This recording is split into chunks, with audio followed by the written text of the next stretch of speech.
And hello, everybody on YouTube. Welcome to the Delusionary Quarantine Collective's ongoing reading of Klossowski's Nietzsche and the Vicious Circle. We're 2 weeks in, 3 weeks in, burning through this book quickly. We've been through 27 pages so far. I think in the last 3 weeks in Anti-Oedipus, we've done a paragraph. God, I'm so much more enjoying this reading. So much more enjoying this reading. I hope everyone's doing well. I hope everyone's having a very lovely time. We'll just switch over and we're just going to probably just mostly just sort of jump in.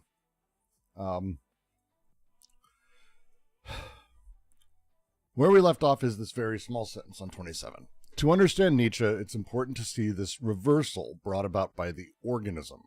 The most fragile organ it has developed comes to dominate the body, one might say, because of its very fragility. Nietzsche really spent a huge amount of time when he's talking about power and hegemony and structure, hierarchy. Not so much power in the sense of the will to power or potestas, like just how power operates and plays through us and around us. Nietzsche at his core, and this is Klossowski's, one of his major insights for me about how to sort of read Nietzsche is, as Deleuze said, or as, Nietzsche wrote, that he learned about his health through his sickness through his health. There's relationships that are almost paradoxical that help you grasp other bits. And vulnerability or fragility and power are going to basically become really important to Nietzsche's philosophy of, as he matures, as kind of everything. The line that's here, the reversal brought about by the organism, is not conscious intention. The reversal brought about by the organism is really particular language for Klossowski. This is more about sort of the evolutionary process, emergent evolution, or the way over time these things shifted that produced effects that seemed contrary to logical expectations. The most fragile organ it has developed comes to dominate because of its very fragility. Its weakness is the reason that it becomes the strongest. And it's the way talking about the brain as the most fragile organ. And the way that he's sort of going about this is this idea of almost vulnerable sovereignty. So because the brain is extremely susceptible to damage, as, foreshadowing Nietzsche's existence and how things might end for him, the setup here, the variation it can undergo environmentally, the way it can be disrupted through what a person eats, what a person experiences, the fragility of the brain. It is basically at the beck and call of almost an innumerable number of forces and implements and things that fuck with it. And also, the entire setup of the brain is really trying to build something underneath it, the body, everything else, that is almost built to protect it, to maintain it. And this setup sort of puts this odd thing in systematized as a thing. And it again, as we're reading this, we're making our way through almost a genealogy of Nietzsche's genealogy of morals. And that's kind of where we're going to be ending. And so as we're going through early Nietzsche to this, and as Klossowski's telling the story of Nietzsche, making his way through these things, Nietzsche comes to use a great deal of this language. In his later work, when it comes to the insights of weakness being the foundation of new forms of power, which is really core to, I would say, the brunt of Nietzschean thought. This is where this comes from for Klossowski. Again, he's reading Nietzsche quad Nietzsche. He's not bringing in other analysis. He's just saying, basically, hey, I trust that Nietzsche is talking about stuff he cares about or knows about, or his philosophy, and as such, I'm going to read it as if he's talking about his experience, his inner experience, you might say. And when you come to and start to think about it, and again, it's hard for me not to sort of do spoilers as we go, but if you have read Nietzsche at any level, the slave revolt in morality is basically this. Those who seem the weakness, who come out as the ones who have apparently the most fragility, the big fat kings or strong kings with armies, or the slaves who are emaciated and poor, they appear the weakest, but they're the ones who actually are able to reshape not just most things, but the entire value system that they sort of have by leveraging that vulnerability. That vulnerability is the strength that it comes to do. And so it's sorry, someone in YouTube chat, Gingroso, if you're okay. But it's like I find it really an interesting sort of take here, because and again, I'm prefiguring a lot of this, and it's going to be impossible for me not to do otherwise, given how many times I've read this in the last few months and a lot of other discussions. But this setup as he's playing with it, I think, is really powerful, for me at least. And it's, again, this small little bit. So that's where we left off last week. We've been talking through and getting through Nietzsche as he was ill. what effect that had on his writing, his ideas, his views, how he sort of came to these moments of high spirit, high tonality of the soul, as he'll come to call it, that taught him a lot, that revealed things to a lot, all of that stuff.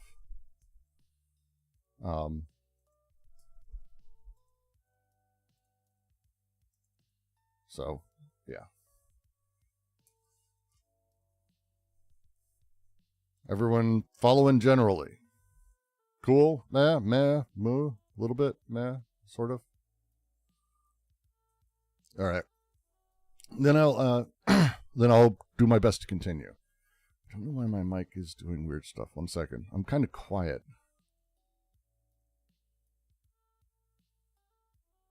Having weird. It's very strange. 2 seconds, sorry. I'm just having a weird. It's because I'm in the loop back again. Why did it do that?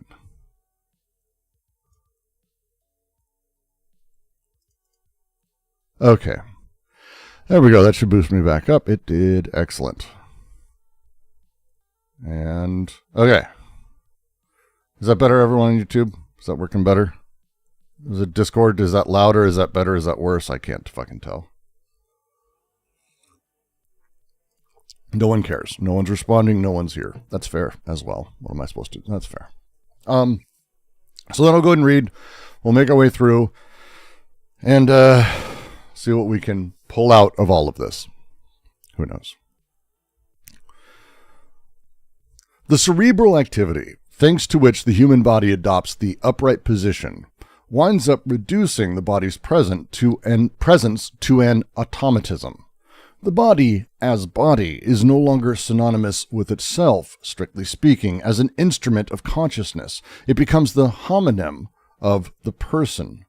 As soon as the cerebral activity diminishes, the body alone remains present, but in reality, it no longer belongs to a person, although it retains all the reflexes from which one and the same person could be reconstructed. The person is absent from it. The more these purely corporeal manifestations assert themselves, the more the return of the person seems to be delayed. The latter sleeps, dreams, laughs, or trembles, but these states are revealed in the body alone. The person can represent to itself the fact that it is laughing, trembling, enjoying, or suffering through an evocation of motives, but these are only an interpretation of corporeal sensations. From here, it's kind of really important to actually pay attention, because this is where I think Klossowski is putting a great deal of time in before we get to chapter 3. As he was talking about in the previous, the way that the brain comes to sort of dominate despite its weakness, but at the same time, there's a really odd way that, like, our human existence, our posture, the way that we keep ourselves, right? I can't help but think of Jordan Peterson during this phrasing. I can't. The idea of standing up straight, the posture of things, the human body adopts an upright position, winds up reducing the body's presence to an automatism. The way that almost the body comes to exist as a way for the brain to become ambulatory. The thing Klossowski is doing here through Nietzsche, and Nietzsche writes a little bit about this, but Klossowski is taking a lot further. But it's like this odd reductionism that is being critiqued here from, like, Descartes, for example. There's a play that's, I think, is really, really interesting here. He goes on to say, the body as body, no longer synonymous with itself, strictly speaking, as an instrument of consciousness, it becomes the homonym of the person. The body becomes the homonym, but the mind has a very different setup here. This instrumentalist sort of take, again, Descartes is what I think he's sort of aiming at here, this dualism that it still bleeds through almost everything today. And so as he's sort of doing this and playing with it, it's more talking about the lived body, embodied body, you might say, versus that of the objective body. But the conscious experience kind of compromises both, plays with both, messes with both, and is playing in a very, again, this is kind of what he's aiming at. He goes on, as soon as cerebral activity diminishes, the body alone remains present. In reality, it no longer belongs to a person. The cerebral activity, when we are thinking, when we are conscious, when we are having those moments of reflection and contemplation, we sort of exist, you might say, in our heads. But as that cerebral activity diminishes, the body is what sticks around. We're bodily doing work, for example. If you've ever done like a lot of hard labor, or I find this happens when I was working in kitchens and things like that, the body sort of takes on. It's not really you're not really piloting, but it's an automatic sort of response system of everything else. But this is a really weird thing for Nietzsche and for Klossowski, because the body doesn't really belong to a person. The body is what remains, the mind that is controlling and setting things up. That's not really the interplay that's happening. It retains all the reflexes from which one and the same person could be reconstructed, but the person is absent from it. How you're handling the world, you could pull from it and go, oh, this is how Brooks acts. This is what Brooks does. But these activities, these responses, these repetitions of things, you might say, this is not like active things. This is not an active setup. This is response to the world. The phrase they have, the person absent from it, the identity, the thinking person, the person, he's putting it in big quotes. And again, there's a lot of wording here that's sort of playing with some concepts. I can go into, I don't think I have to necessarily. But that's kind of what he's playing with. The way through time we exist, you no longer, as Brooks is no longer there when he's doing these things, as sort of he's practiced many times and he's doing them over and over and over. But the somatic experience is what's doing it. It's almost responsive to the world. I'm not actively thinking through things. When you're in the zone in a video game, that's an easy one. It seems like a cerebral activity. That's not really what's happening. When you're in the zone, you're not really assessing or thinking of the meta or re-strategizing. It's when you are in that, you're lost. There is no real you. The body, the somatic experience is taking over. The idea of your identity then is these reactions. It is these habitual responses that the body has, but the person isn't really there as they're talking about it and as they've been going at it. The brain isn't really there. There's a weird dichotomy. So I've worked in video games a long time, and this, getting in the zone, there's a lot of papers and a lot of books on it. It's really a fascinating subject to what it means for people to be in the flow. Which is the primary way people talk about it. When the flow is happening, you're actually there. There's the study show, there isn't like brain activity at a more complex level taking place. It's very reactive. It's a lot of muscle memory, but brain muscle memory too. But it's a lot more of that quick response. People who are playing Counter-Strike don't think in their heads, cognizing, oh yes, there is a pixel that is red. That is a person's arm sticking out. That's not how it works.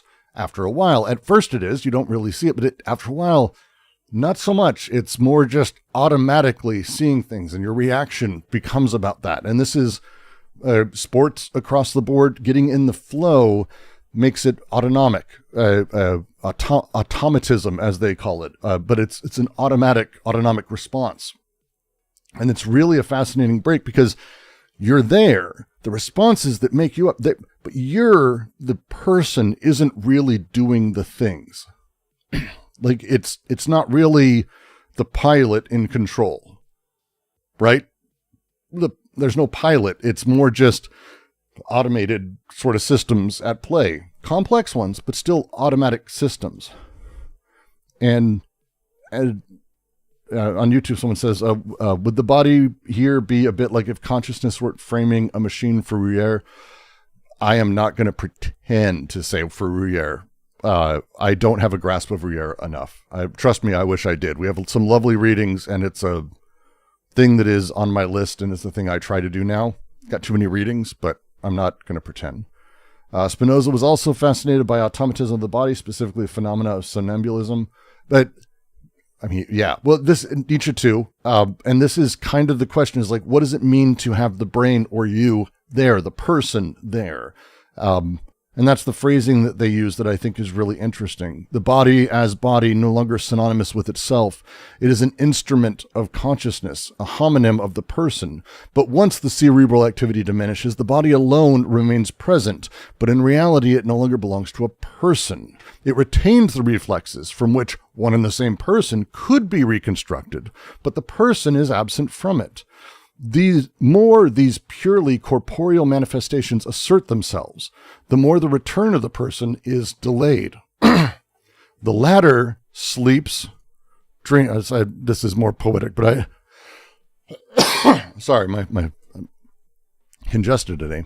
The latter sleeps, dreams, laughs, trembles, but these states are revealed in the body alone.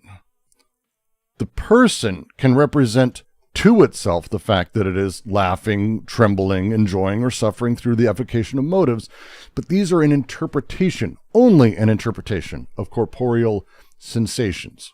The person is aware of these things. Oh, I'm chilly, I'm suffering these things, but is it that the person is, or is it the body is reacting to things and having this somatic response, which the brain is then claiming? The self is then claiming more what is being said here. They can say and claim these things by an evocation of motives. Oh, yes, of course I'm enjoying this. I love talking to people about Klossowski. But I'm not... See, right now I'm actually actively trying to figure out what the fuck I'm talking about. But then I begin talking, and it's diarrhea of the mouth. For the most part, you should never listen to me. I don't know anything what I'm talking about. But as I'm doing that, I'm seeming to enjoy it, or you're taking it in, or you're not liking it, or you're confused, and you're able to justify it. You're able to bring out motives, reasons, justifications for any of these things. But all of that is ultimately just an interpretation of corporeal, bodily, real sensations. The body and its experiences become objects for cognitive interpretation. It's not lived reality anymore. And that's the shift that Klossowski's bringing us into.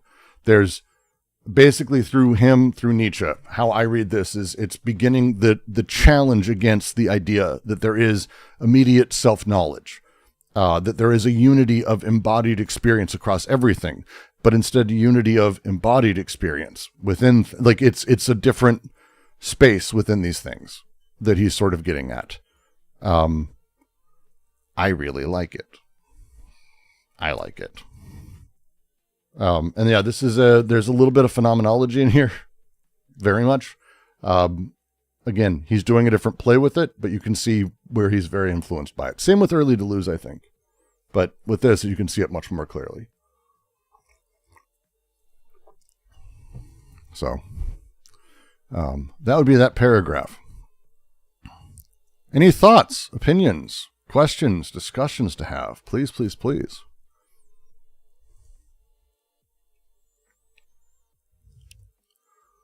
No one's talking today. That's okay. I'm having an off Thursday too. It's a weird time. It's been a long week. I think I have a question. Please, please, please. Yeah, I'm thinking about like the video game things that you were talking about, and it does sound interesting, and like all this automatism, and I want to like touch on that. I do feel like my body does go into like these forms of automatism, but like how does this play into like Nietzsche? Maybe I came a bit late, so maybe I'm not really like understanding it. Well, so this is Klossowski reading Nietzsche sort of through Nietzsche. And the phrasing specifically sort of to go back to is, So the cerebral activity, which is the way that he's talking about it and the way Nietzsche talks about it, is where you are saying, or I am saying, yes, I'm contemplating. Cerebral activity is like the brain's work that's more aware, that's set up. And through this, we adopt like the upright position. Again, the ability for the cerebral activity to be front and center. A little bit earlier just to sort of move back because it helps. The body, insofar it is grasped by consciousness, dissociates itself from the impulses that flow through it and which, having come together fortuitously, continue to sustain the body in an equally fortuitous manner. The organ that these impulses have developed at the highest extremity of the body considers this fortuitous yet obvious sustenance to be necessary for its conservation. Cerebral activity, therefore, selects only those forces that preserve this activity, or rather, those that can be assimilated to it. The body adopts only those reflexes that allow it to maintain itself for this cerebral activity, just as the latter henceforth adopts the body as its own product. In short, he's kind of giving an evolutionary genealogy of how the brain, despite its fragility, comes to basically dominate the rest of the body, the somatic experience. This is a very much, Spinoza has very much the same conversation, I believe. A very interesting discussion about what the body can do. We don't understand it. We tend to think of the mind, the cogito, the subjectivity. Because when we talk about how the brain works, and this is kind of that next bit, when there is cerebral activity, thanks to which the body adopts an upright position, winds up reducing the body's presence to an automatism. The body enacts things the brain thinks. I'm going to have some tea. I'm going to make a silly face as I drink it. This kind of shit. I'm performative almost, but the body doesn't have a response. The body's not thinking through, oh yes, silly face. The body doesn't think through. The body is responsive to the brain's wants. The body as body isn't really Brooks anymore. It's not actually synonymous with self. Strictly speaking, as an instrument of consciousness, it becomes the homonym of the person. The homonym is a great phrasing of it. The sound alike. The body embodies. Brooks embodies. Like literally we use a word like that. But as soon as the cerebral activity diminishes for whatever reason, the body remains present, but in reality, it no longer belongs to a person. The body, and again, we're talking here about Nietzsche, who went through, we'll just say, some mental issues. But I think this is, if you've ever worked in an old folks home, I don't recommend it, by the way. This strikes a lot for me because the behaviors the body has are continuous. They freakishly go all the way through someone's life, even if they're not there. The body is doing these things, but the body's not really belonging to that person anymore. It kind of is just doing the things that it has been doing. It retains the reflexes from which one and the same person can be reconstructed. The person, though, absent from it. And the person is delayed. They sleep, dream, laugh, or tremble. But the states of this, you don't tremble in your brain. You don't really dream in thought. You don't laugh in thought. You don't sleep in thought. These states are actually the body alone. And the person says, oh, I'm tired. I'm laughing. I'm trembling. They find a way to justify it after the fact. And this is the post facto justification of why you felt this way or why the body did this thing it did. You can see in children all the way through adults where they're clearly making up something. Clearly making something up, to say the least. Would you say that then he's trying to say that the body is almost separate from the mind, very separate, extremely separate from the mind and how it react?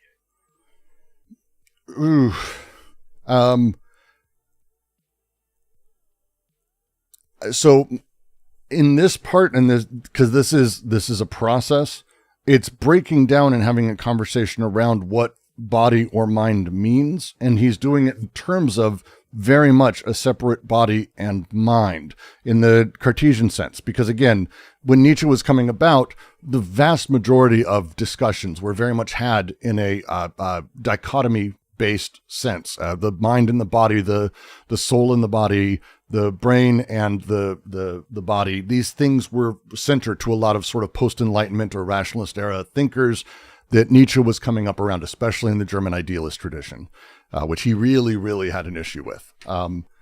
So we're going through this in time, and as Nietzsche's experiencing how his mind and body play off of each other in his life, he's beginning to form, and we're seeing the beginning of forming what will be him breaking down the dichotomies almost entirely.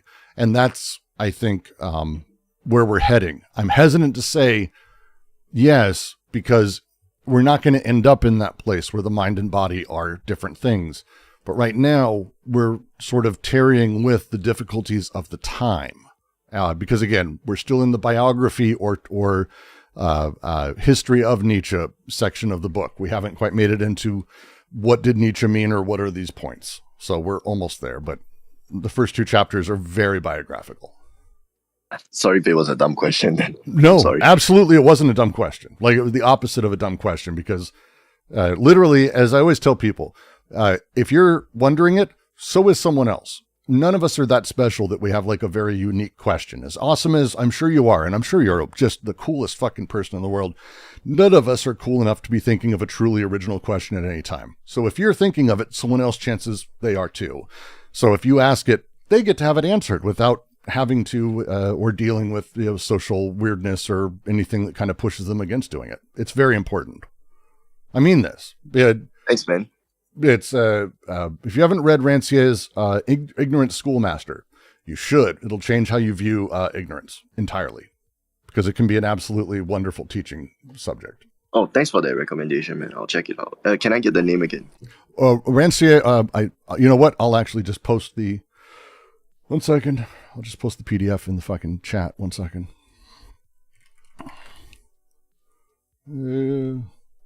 I have to have it here. Are you fucking kidding me? Did it lose it? I will get it for you shortly. God damn. I don't know where my PDFs went. I literally have like this insane... I think it's in our library. I need to make sure that library is still running. God damn it. Ignorant Schoolmaster. Z Library is wonderful, by the way, for anyone who's wondering what I'm doing and why. Z Library is wonderful. I didn't like that book by him for some reason. So good, man. I have no idea why. Afnan, that seems like a very you book. You might want to give it another read through different eyes. It's probably that, and that's probably my favorite. Actually, it's probably my favorite of his. But it might be because I personally take it in like a, hey, 1 second. Come on, fucking show me where the fucking PDFs are, you stupid fucking thing. There it is. Okay. Hi, Bob. How are you? Hello, Afnan. There. Hi. PDFs in the chat. Sam Poof. Thank you, man. I appreciate it. No problem. No problem, Sam Poof. All right, Afnan, what you got? Yeah. I don't have anything against the book, but like, I don't know. It wasn't the deepest things he wrote. Like the books that I like. Oh God, no. Oh God, no. It's not. But it's not meant to be. It's like 20 pages. It's like one of the thinnest. It's like a pamphlet. It's not really even a book. It's a pamphlet. Is it 20 pages? You have I have it as, in my version, it's in my language, it's around 100. Yeah, 130, 140. 1 sec. It's in front of me. It is 100 pages. Yeah, 100. Okay, yeah. Wait. Close enough. Yeah, it's around 100 pages.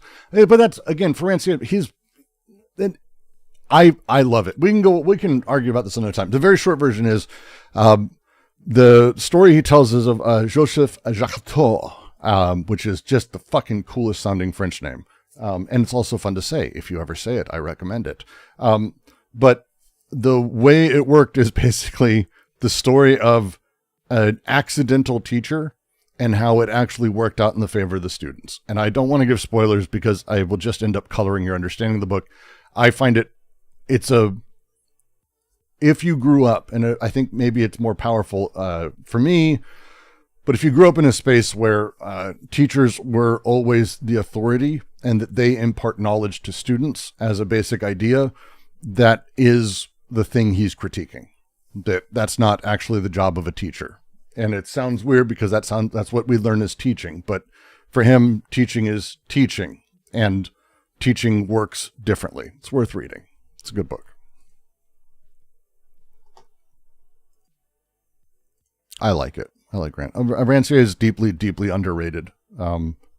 Despite, I think a lot of people know of him, but most people forget, I think he's alive. That's the thing. Rancière is one of those that I'm always wait, didn't he die? It feels like he's the kind of writer who should have died 40 years ago, but he's actively writing, I think, still. So, and I always feel bad that I say that, but he just seems like he's from another era, how he writes. And I dig him. His Hatred of Democracy is wonderful. He's good. Check him out. We will continue reading this book, though, because this is where we start talking about the totality of the person, the organism. And there's a reason Daniel Smith, I think, also is attracted to this book very greatly. We start getting into stuff that is what I love. You're going to start seeing, if you know Deleuze, and if you've been part of our AO readings or other things, this is where I think we're really going to start getting into hey, I kind of recognize some of these words or ideas. So we'll continue. The person that claims these symptoms as its own when communicating with itself or with another person can do so only before or after they have been produced. It can deny that it had been their subject consciously, and it can consent to retain them as its own only if they seem to conform to what it takes to be its normal state, namely, to anything compatible with the upright position of the body, or any other position that would depend on its decisions or representations. The person can decide to laugh, or to abandon itself to the reflex of laughter, or to the reflex of pain or fatigue. But in every such case, the decisions are only the result of an excited or excitable state. They are thus subsequent to the excitation rather than prior to it. It is in the intensity of pain or pleasure, and especially in voluptuousness, sexual enjoyment, the person disappears for a moment. What remains of consciousness at that point is strictly limited to the corporeal symptom that its very structure inverts. The notion of the unconscious is here nothing more than an image of forgetfulness, the forgetfulness of everything that owes its origin to the upright position. Why, hello, Sam.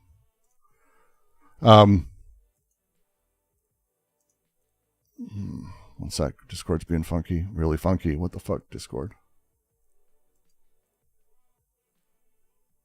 Oof. It's 2 seconds. I have to check system resources. 2 seconds, everyone. Having a really weird sudden set of issues.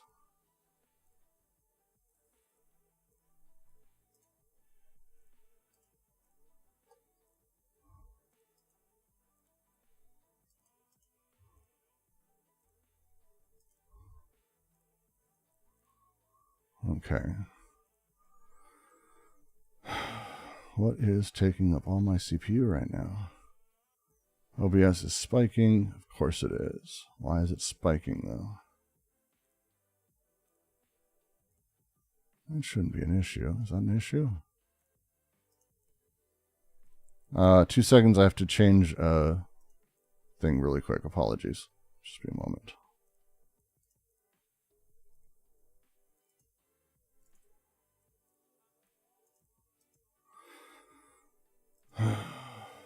Okay.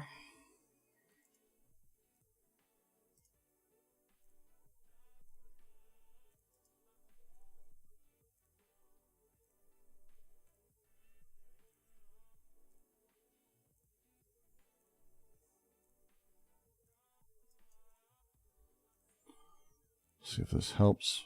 relieve some of those issues. We'll find out. I've got to change maybe a couple settings real quick. Sorry, it's the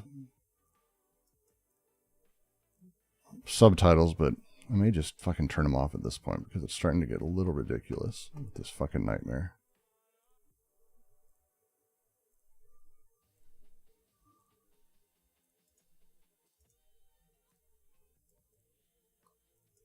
All right, did this help my computer at all? Oh, it did. Nice. Okay. Weird. Apologies, everyone. So frustrating. Okay, that makes everything run just nicely. Weird. I didn't really change anything, which is the worst way to fix anything.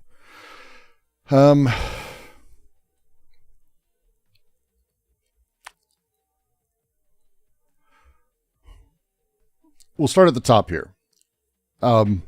Again, talking about the person. The person is going to be a phrase as we go through this, because it is not, even though it's in scare quotes, this is not saying there's no such thing as a person. This is breaking apart the way that Nietzsche is and the way Nietzsche does break apart various parts of experience or who we are or how we talk about things. Again, the dichotomy of mind and body that has been, baked into philosophy for a very long time. Nietzsche, Spinoza did work, but a lot sort of pushing through. Nietzsche begins to do a great deal of work to redefine how that operates, how that comes about, because the structure of personal consciousness for Nietzsche specifically, and as Klossowski's coming through it, the person exists only as the relations of post facto or anticipatory to embodied experience, to embodied responses. So it's the phrasing here. When communicating with itself or another person. Yeah, no, I really thought that was hilarious. I was laughing so hard. Oh my God, I'm going to laugh so hard. Oh my God, I am laughing so hard. There's no moment where you're like, yes, I am laughing so hard. Ha ha ha ha ha ha. That's not, these things are not intellectual. They're not really produced by the brain.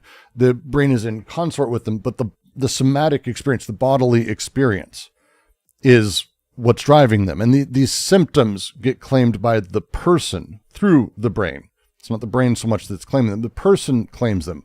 The ownership, they claim ownership of their body, basically, and bodily states.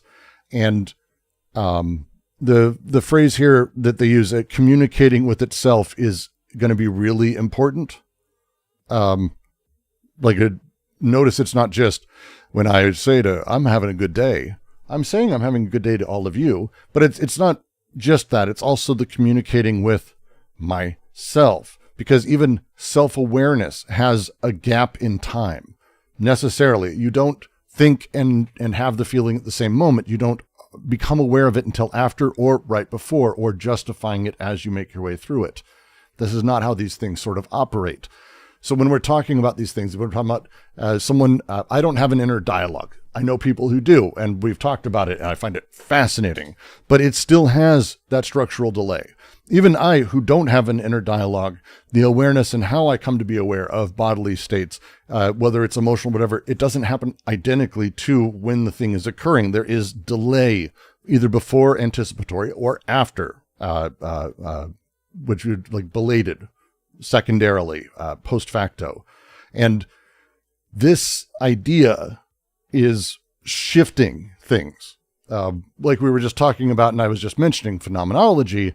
Well, this is a little bit of fucking with that, because if we're not aware of the things, if we're not aware of a thing's own existence, right, within consciousness, the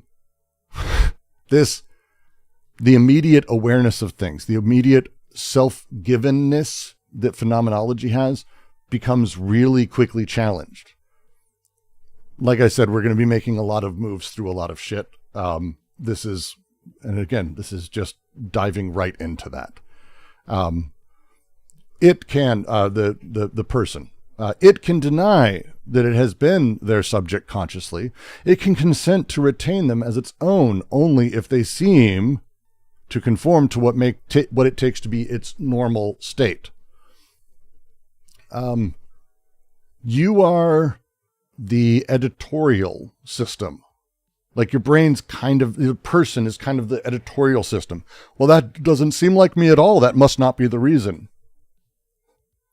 Right? This is kind of the setup. That's the idea. You're choosing what to retain and what to throw out. What is clearly not normal for you, not necessarily consciously, but this way that the person, you, operate sort of this executive function over your brain, your body, and all of these things, over embodied experience as a thing. You disavow some things because obviously that's not who you are and that's not the thing. Or you acknowledge parts of some experience that is totally you. Those other things are not. But what are you talking about? Those other things never happen. The self-conception you have is this editorial system, sort of, that allows them to go through, or bars straight up. The phrasing around this I really, really like. It can consent to retain them as its own only if they seem to conform to what it takes to be its normal state.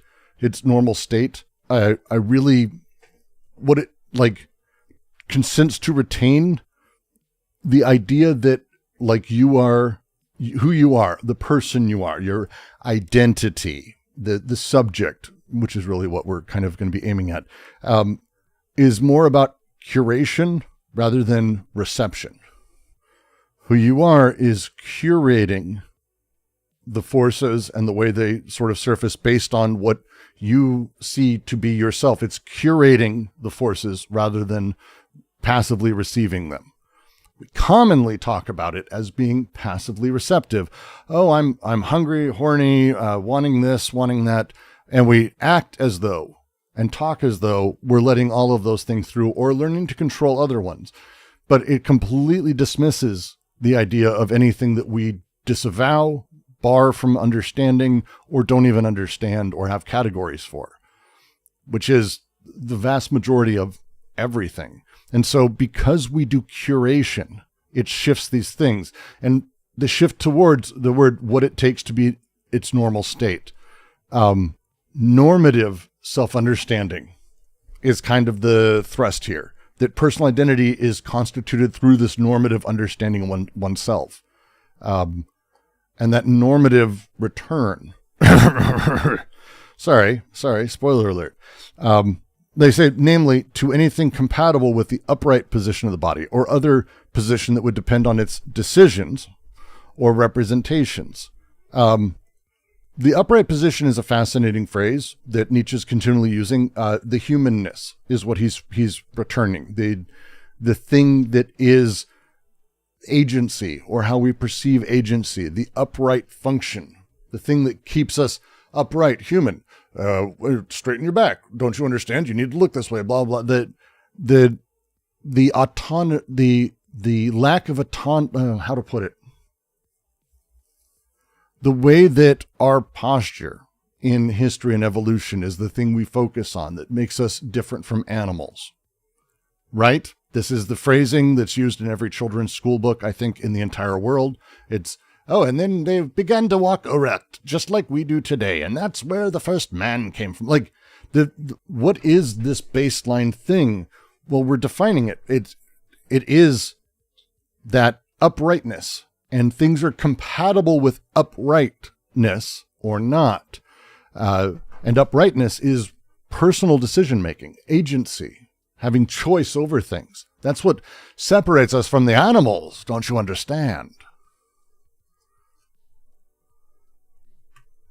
Tuxedo Mask, no, I do not have an inner dialogue. Correct. It's actually a thing we're trying to get started on the QC. We're trying to actually do a larger project on inner experience that's tied into this, because it's, once you get into it, it's genuinely fascinating. When you start talking about how you understand the world and how you actually operate, you will learn you are almost wholly unique in the specific ways your brain and body have learned to coexist and function in how experience is taken in and considered. It's kind of wild. Go for it, Marcellus. When you mean agency, what do you mean by agency? By the kind of like the agency and experiences, and like what do you, could you elaborate? Okay. Yeah. So agency is executive decision making. Well, what we commonly would call like the ego or superego in Freud. You make your choices. That's agency is the ability to make choices. When I use the term like that, again, I may not be using it completely correctly, so feel free to let me know if there's better terms for it. But it kind of applies to like the idea of like, well, what is the subject, the person, who's making choices? Is it determinist, or do I have free will? The agency thing is free will. That agency is what is allowing choices or makes the choices that free will is. Which I don't believe in either side, which makes it a very difficult conversation. But this is kind of the idea, because it's decisions is the thing he keeps talking about here. That, to just read the next bit and maybe you'll understand. The person can decide. This is the, I would say, illusion of agency, but this is agency. The person can decide to laugh, or to abandon itself to the reflex of laughter, or to the reflex of pain or fatigue. But in every such case, the decisions are only the result of an excited or excitable state. They are thus subsequent to the excitation rather than prior to it. The paradox of agency is that a person decides to undergo something we know is wholly involuntary, right? Like, I'm going to abandon myself to a debauched sex night. I'm going to have a wonderful time at the comedy club and laugh myself silly. Like, they're deciding to undergo involuntary responses, which is funny, like as a sentence when you say it. Because when we talk about what is voluntary or involuntary, it makes it personal choice. It makes it about agency. Agency is this realm of having choice. But the way we do it seems to actually undermine agency that is appearing to be exercised by the thing. Oh, I'm going to allow myself to turn my brain off for a while and do this silly, stupid little activity. Yeah, you're going to allow that. You're choosing to do involuntary things. Right? So it's like, so you decide to laugh. You abandon laughter. You abandon yourself to pain or fatigue. And these levels of embodied immediacy, which is like pain and fatigue, but you can choose to overcome them or not. But these things as the body gets stronger and stronger and like more intense, the person disappears. That's the phrase, the intensity of pain or pleasure, especially in somewhat orgasm. Like when you come, you disappear, and you disappear. I don't think I want to ever talk to the person, but I would be interested to know if anyone's ever intellectually orgasm. Let's like these are not things. The more you get into that intensity, the peak of it, the more the person disappears for a moment. What remains of consciousness at that point is limited to the corporeal symptom that the structure inverts, which the phrasing here again, pushing us back towards this idea of personal dissolution, but having somehow we still exist. There's still a consistency that's there. And the consistency is almost coextensive with the body. In these moments of extreme intensity, you become very bodily aware. And it's a very interesting setup. The phrasing, and because it's really a dense word, the phrase that he uses here, the structure inverts, which is not a simple, like, oh, cool, that's it. It's no, he's saying the general structure of how things are conscious. I mean, again, this is how I'm reading it. The general way things are structured in consciousness, which is people intend to aim at objects. There's a personal unity that is focused around the person. This becomes inverted, and consciousness is no longer consciousness of a thing, but rather consciousness is fully embodied. It's corporeal itself. So the orgasm or these excessively intense emotions are pushing towards an immanence of experience rather than a transcendence, which again is very, very different than a lot of people at his time.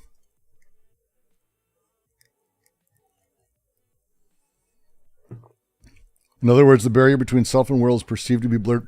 I don't even know if it's perceived to be blurred or erased. As I read this, he's simply saying they're united almost, like that there is not a difference. And that's kind of, again, when we talk about mind-body, because someone asked earlier, is he trying to go and say there's difference? He's starting by saying, here's how we talk about these things, that there is difference between them. Because we do talk about it that way. I talk about how, as I think about it, I'm actually kind of ashamed my body was aroused at that pornography I watched yesterday. But your brain was aroused. But we talk about it in this way. And for Nietzsche and Klossowski here and a whole bunch of other thinkers that I really, really like, they're pushing less to the idea that the line is blurred and more that actually in intensity, we find that line gone. That people embody the thing and the moment entirely, that these intensities drive us in a different way. They set us in a different way. It is not that consciousness is actually some transcendent thing, that we have some out-of-body experience or anything, but instead that the experience is actually purely affective, and that we've constructed a lot more on top of what is this extremely intense totality of things that actually is experienced all at once. Sounds like an internal dialogue to me. We'll get there. Don't worry, bud. We'll get there.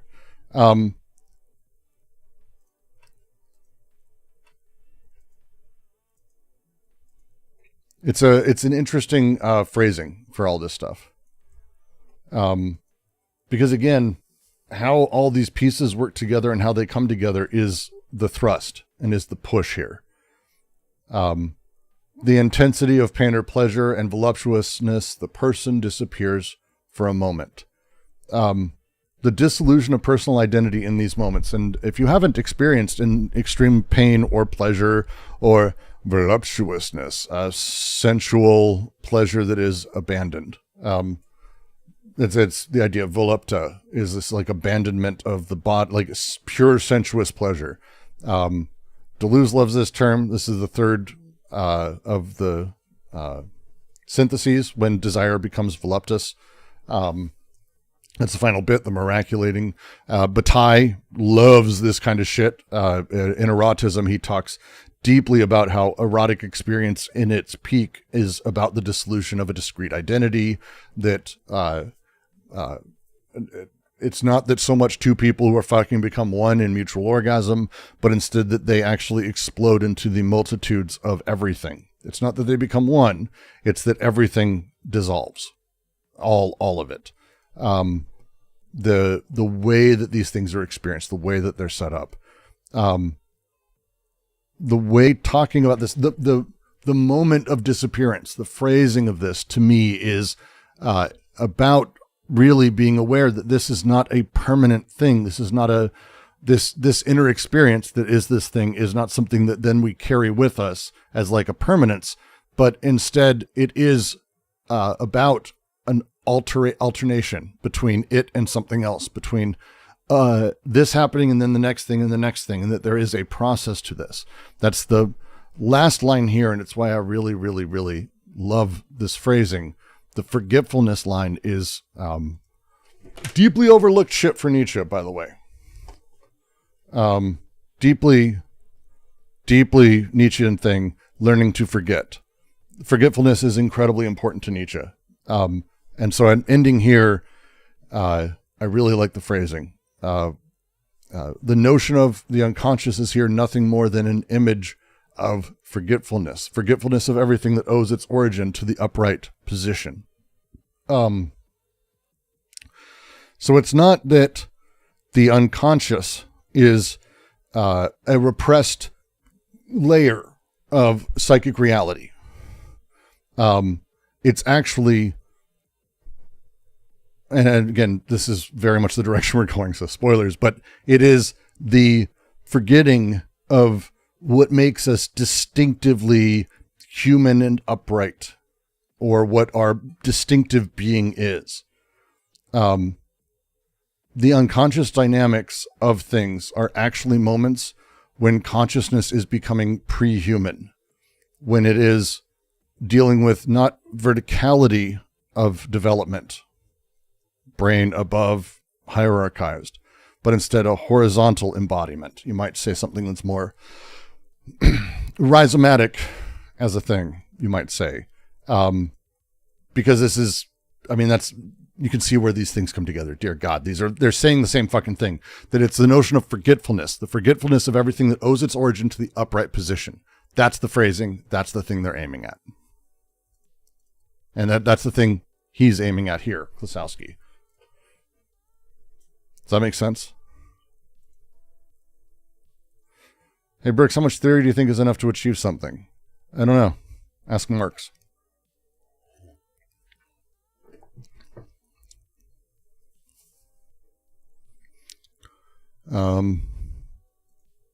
Is everyone following there?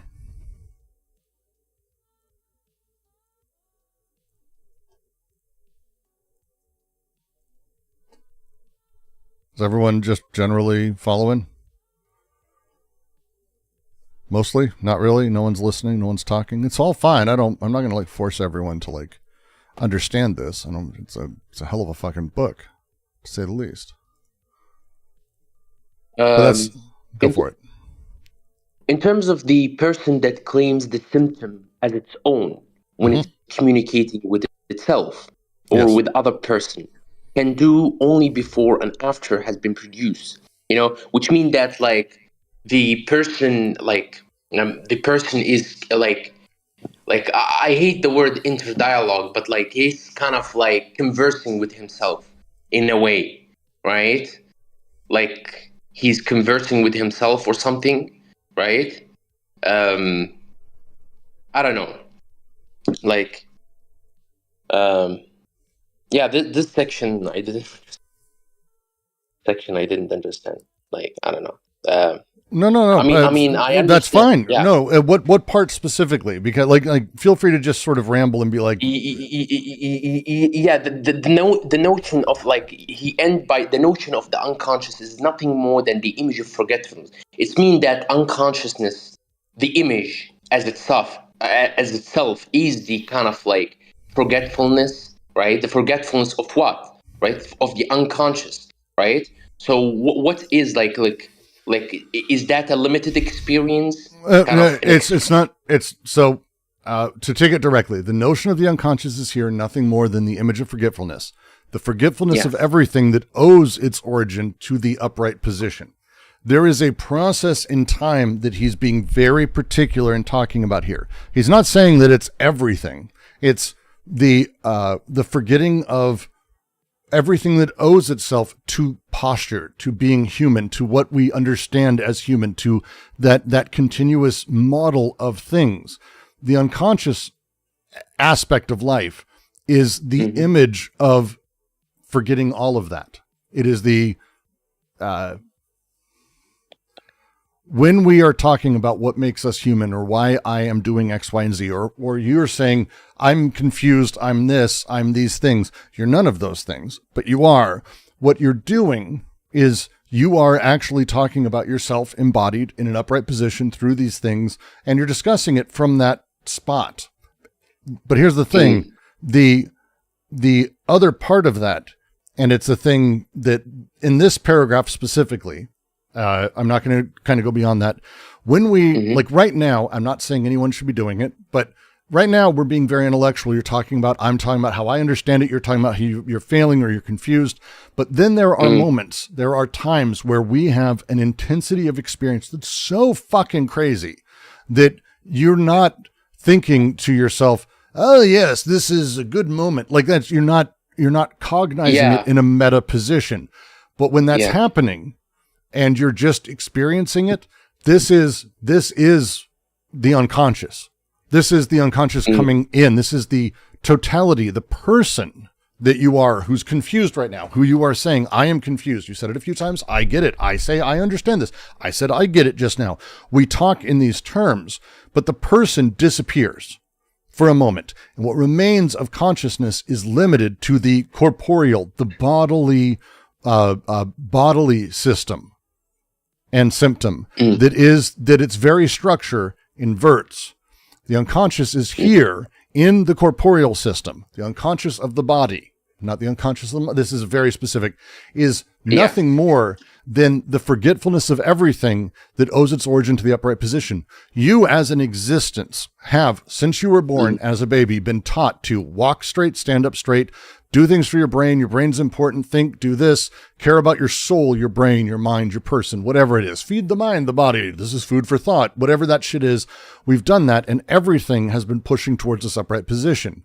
When we have moments of excessive intensity, whether it's erotic intensity through voluptus of orgasm or pain or enjoyment of when we become gone in that moment, when we're lost in the moment, the person disappears, and everything that owes its origin to the upright position also disappears. And you have to think about it in terms of all the model that we've built, all the things, the Lego pieces that we've built in order to be where we're at and understand the structure of things and all of that out the door. And in that moment, we have just forgotten all of the things that made us that. And then we remember where we are and we come back down to earth and it's like, oh, I blah, blah, blah. And you talk about this and that, like you return to it. That's the point. It's kind of like a state of serenity in a sense, right? No, serenity, I would be hesitant to talk about here. This is intensity. Serenity is, I think, different. We're talking about here almost the battalion notion. Excessive pain that turns into pleasure, excessive pleasure that bridges the gap with pain. I don't know about battalion. Well, it's orgasm. The French call it little death for a reason. It is, hopefully everyone here has had one. And it's a moment where, gone. And in that moment, you forget. Other parts of your life, you've had this happen, no doubt, where you've forgotten everything that is the origin upright. That this moment, the intensity of pain or pleasure, the intensity of these things leads to it. It's not the only times. This is important, but specifically here, we're talking about in these intense moments, it reveals that we're not so much like more human, or that we're like, oh yes, the orgasm's a transcendent enjoyment where truly only the soul becomes true. It's like, no, the body is like, everything is part of that. It's all the shit. So wait, in this moment where everything we forget, well, now can we talk about what it means to forget? Can we talk about how humans work, how they are upright or how they are laying down, for example? Not to tell you about what the next paragraph is, but it's a very short paragraph. I'm going to read it because it's in response to you, and then we can actually move on past it pretty quick. Every human being can lie down, but it lies down because it is certain that it will always remain the same, that it will be able to get back up or change position. It always believes itself to be in its own body, but its own body is only the fortuitous encounter of contradictory impulses temporarily reconciled. Fucking really good sentence. It's a really good sentence. Lying down is a thing we do. It's a very human act. And even though we are no longer vertical, we lay down every single night. We go to sleep. We lay down, all of that stuff. Happy day. We do that mostly because we know we're going to get up in the morning. Like, that's a phrase we literally use. If you've ever had kids or been around kids when they go to sleep, it's very tough when they're younger because they want to stay up all night because they don't want to go to sleep because they don't understand the concept of getting up tomorrow. You have to teach them that they'll get up tomorrow. They will once again become vertical. They will have good posture again. That's not the wording you use, but it's kind of, I'm being a little comedic about it, but that's kind of the point. There is the position can become reversed. Animals rest. Animals don't really sleep like people do. Nietzsche writes about this. We are experiencing many bodily states. Sleep is one where I think it'd be very difficult to say that Brooks maintains himself during sleep. In fact, identity is complex in dreams. To put it very lightly. However, I trust that when I wake up, I will be Brooks again.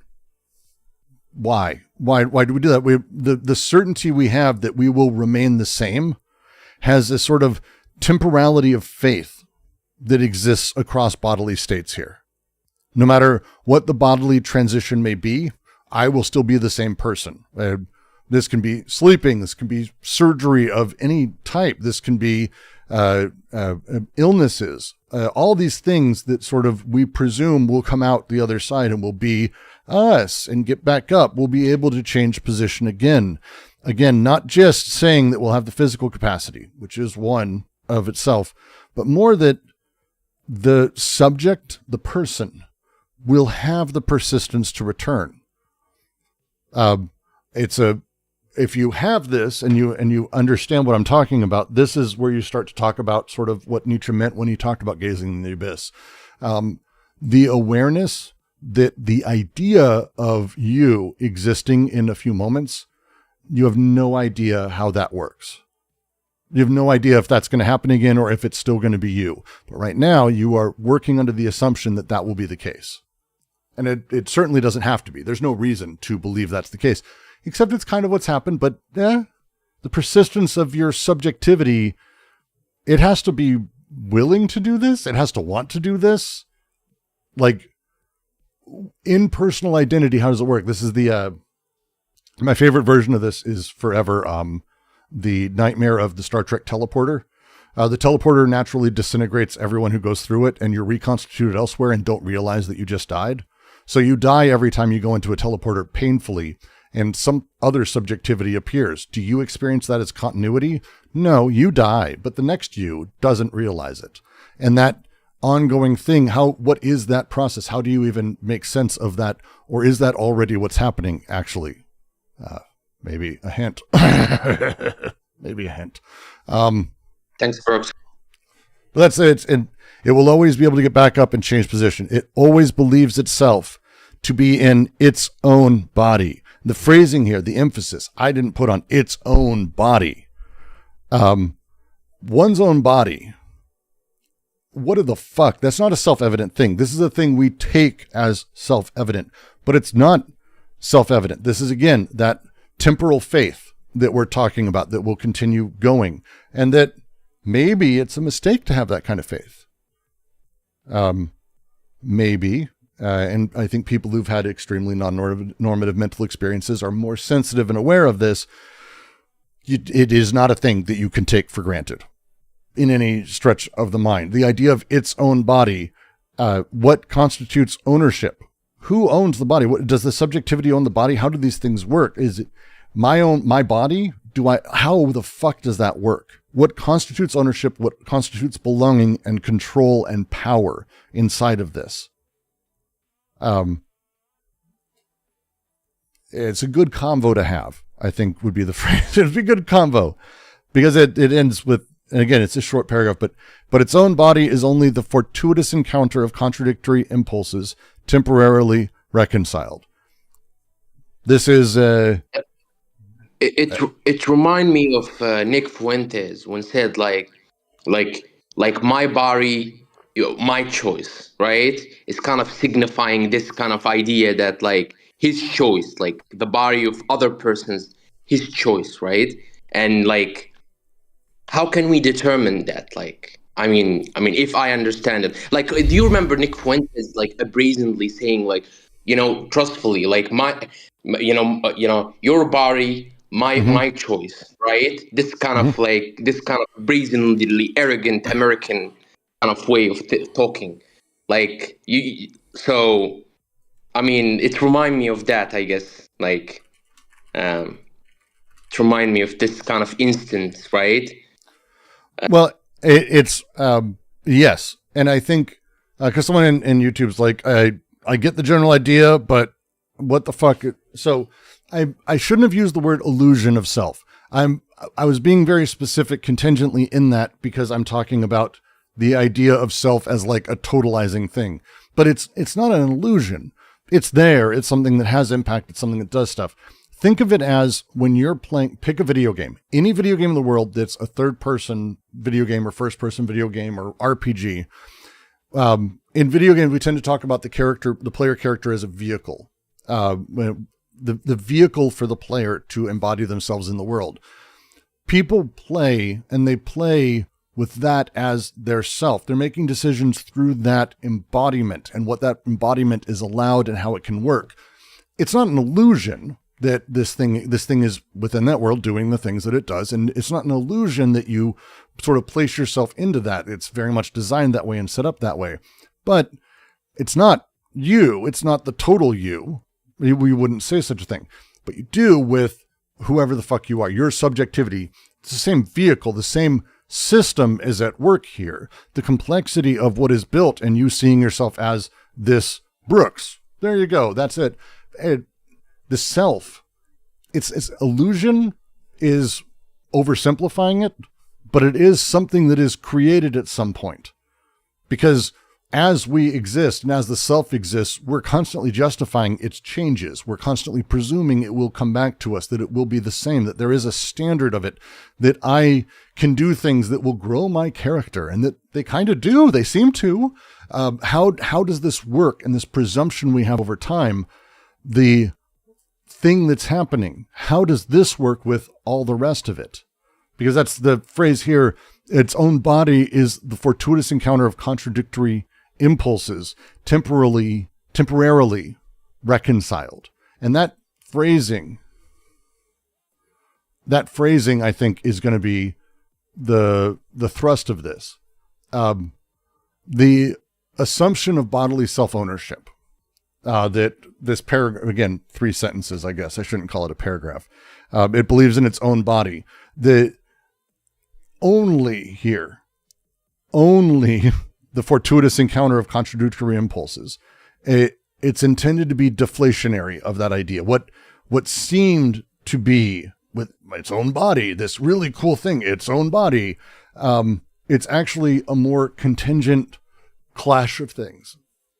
The accidental, non-necessitated character of bodily unity that comes from all these forces slamming into each other. But reconciled in that moment. The body is built out of and constituted by these forces, not by a harmonious integration. It's by the conflict. This is super Nietzschean, very heavily Nietzschean. We are an unstable moment that is continuing to happen, and it has some minor reconciliation in all of the forces that we're able to see through a body. This is not a matter of a totality that exists forever or a stability that will go on and on and on and on and on and on and on and on. But instead, momentary truces between these oppositions that sort of build out what we are. I think that's how I'd phrase it. Yeah, thanks. I understand now. Well, what are you talking about? Sorry. First off, don't ever say sorry to me. I'll make you say sorry for saying sorry now. You say sorry to me again, you better apologize. The questions are important because here's where my challenges, and I'm very upfront with this. I have now overindulged myself in this book, Klossowski's other writings, including I translated a Klossowski piece myself. I did have help from a handful of people. Thank you very much. But I'm overindulged. It is not easy to make your way through this. I believe that this is, if you've got a basic background in Nietzsche, I don't think you need a background in Deleuze at all. And I don't think you need a background in Klossowski. I think this is like some minor phenomenology, even a good materialist writer or two, some Marx, all of this shit, or even some light psychoanalysis. This is like the best way into what I think is one of the more powerful ideas that continues through this philosophical tradition.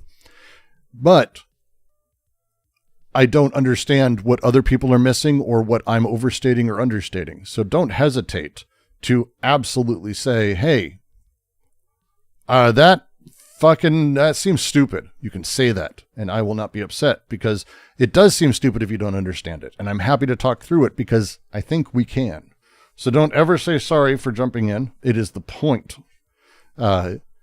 as I like to point out, if you go back through and you find our very old recordings of Anti-Oedipus, which you can do, you can hear the first reading of that book that I didn't know what the fuck I was talking about.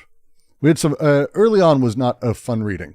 As we got going and we ended up having some amazing people join, and I was an idiot. I was the ignorant schoolmaster, which is why the book resonates with me, Afnan. I didn't know a shit, and I would start talking because I don't give a fuck if you hate me or think I'm stupid. That's fine. But it gives you something to bounce off of, and people did. People like Jan and Kent and Terrence and like insane people, like brilliant people we have on the server. I can't name them all. People who've left, extraordinary. They all correcting me, and that correcting actually made them understand the book better too. And that's the process we need, because no one understands this. Even me, even Klossowski. This is Klossowski's simulacra of how he's grasping things. And even Klossowski would adjust it and does adjust it. So the goal is to make our way through it at any cost. A flow chart would be helpful, some keywords and such. I'll consider it. I don't even know how I'd begin to do such a thing, but I appreciate the idea. I'm not that bright. I should say I'm just not that bright. But to continue, because this is it's going to be a little bit more of the smaller paragraphs, and we can keep going. And I really do want to keep going because I really love this.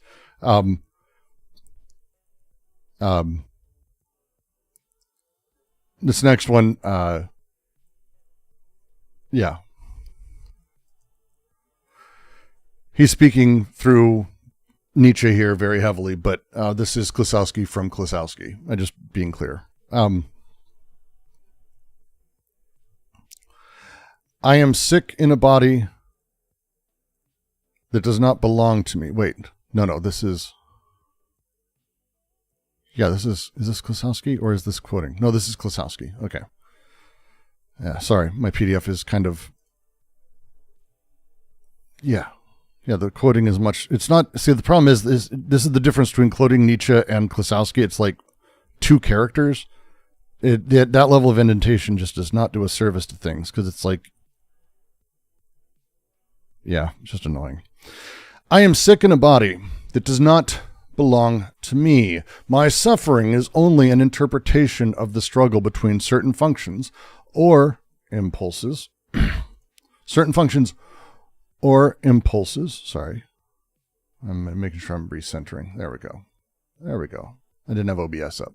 My suffering is only an interpretation of the struggle between certain functions or impulses that have been subjugated by the organism and are now rivals.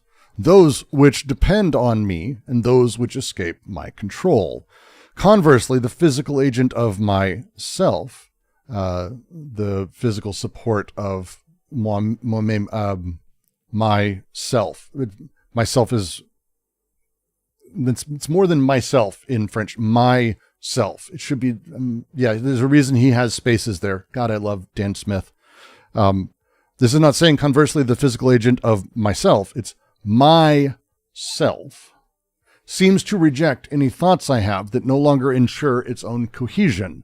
Thoughts that proceed from a state that is foreign or contrary to that required by the physical agent, which is nonetheless identical to myself. There's no space there. This is intentional. This is very specific weird shit for a reason. We'll get to it.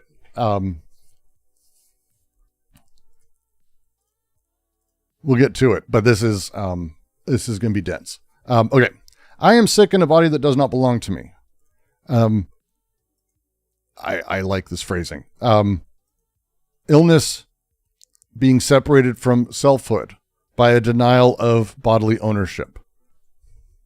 How to put it? I mean, again, I have to go back to my time working nursing homes. Don't ever do it. It's a terrible job. But that jumps out at me as being a thing you hear. I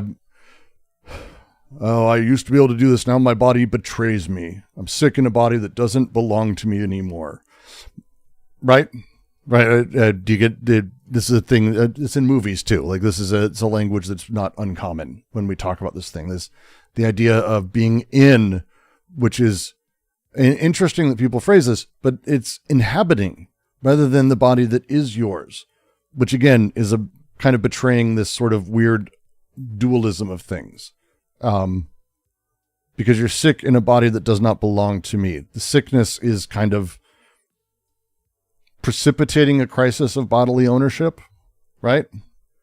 My suffering is only an interpretation of the struggle between certain functions or impulses that have been subjugated by the organism and are now rivals. Those which depend on me and those which escape my control. Speaking through from the position of someone who is ill in that way, which Nietzsche was absolutely as a thing. He's sick in a body that does not belong to him. My suffering is only an interpretation of the struggle between functions or impulses that have been subjugated by the organism and are now rivals. And the two types that are there, those which depend on me and those which escape my control. Suffering in this way undergoes an extraordinary reinterpretation of things. It's no longer the immediate experience of it.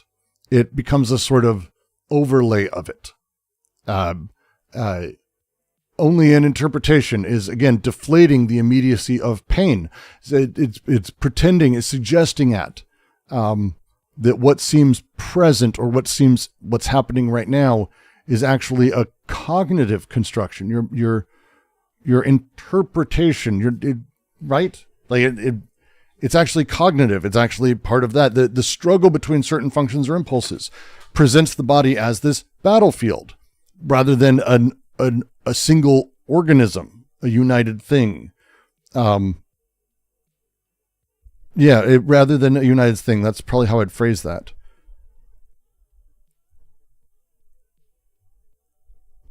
Yeah.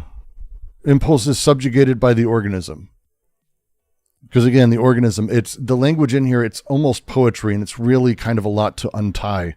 But there's a reason he's using the terms he's using. He wants us to be continually playing back and forth between understanding the singular orgasm, the singular organism. Yeah, there we go. And then the interpretation of it, or the bodily experience of it, and the back and the forth, the interplay of these things. The impulses that depend on me against those that escape my control.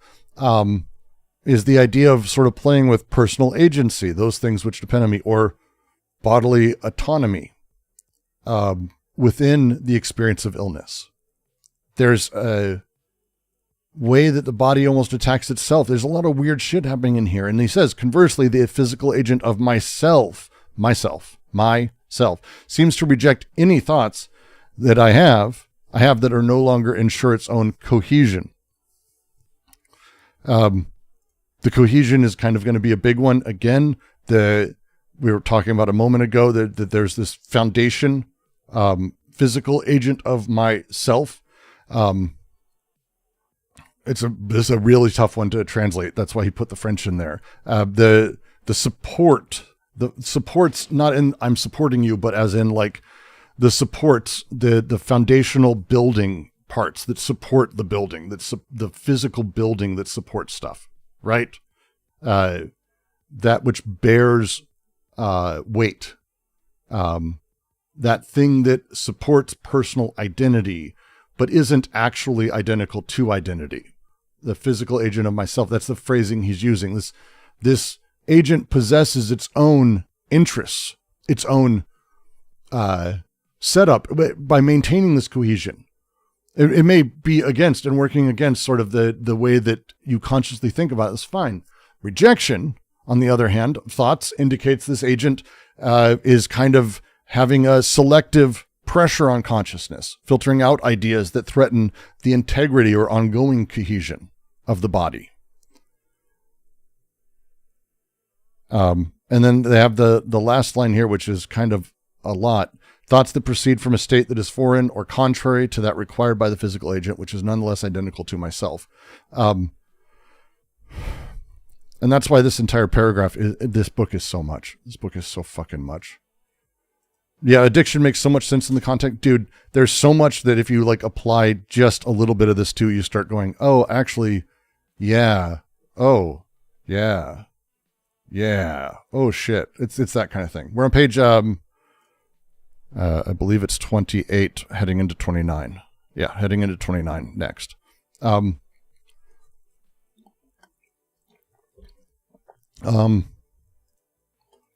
There's a structure being created here that is totally fucked up. I guess, I don't know. It's like the self is identical to what is rejecting thoughts the self has. Oh God, that hurt my brain to say, but that's physical agent of myself seems to reject any thoughts I have that no longer ensure its own cohesion, thoughts that proceed from a state that is foreign or contrary to that required by the physical agent of myself that is rejecting, which is nonetheless identical to myself. It's an incredibly complicated sentence, but that's like the whole paradox, the contradictory nature of like thinking of embodied selfhood in this way is itself problematic. It's super problematic and has paradoxes built throughout it, but this is kind of the big one. At the end of the entire thing, you are identical to what rejects your own thoughts. You have thoughts and you reject them. What had the thought? Well, they weren't my thoughts. That'd be silly. Those weren't my thoughts. Clearly, they weren't my thoughts. Whose thoughts were they? My unconscious. Let's have a separate self. Like, it's that kind of shit. It's like, wait. No. The contradictions are built in. They're part of it. And there's a temporality to how these things are rejected that has to deal specifically with cohesion, ongoing subjectivity and cohesion. It's like Jesus saying, God, why hast thou forsaken me? A little bit.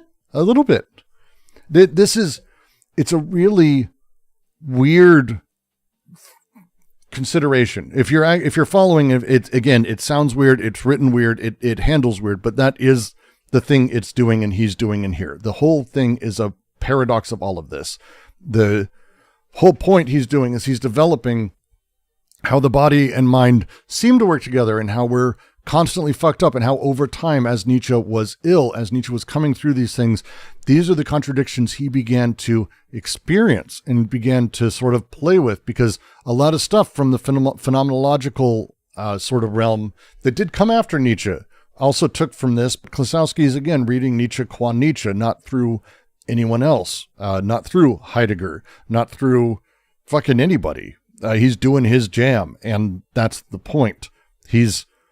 Klossowski's reading these things and talking through them and saying, wait, these are the point. This is the thing Nietzsche's experiencing and the paradox he's going through as he's doing it. Does that make sense to people? Because it's a lot, but I'm hoping the next paragraph or two kind of carries it through. I'm hoping a lot. Generally, following generally, dancing with me. You doing it? You chilling? Okay. But what then is the identity of the self?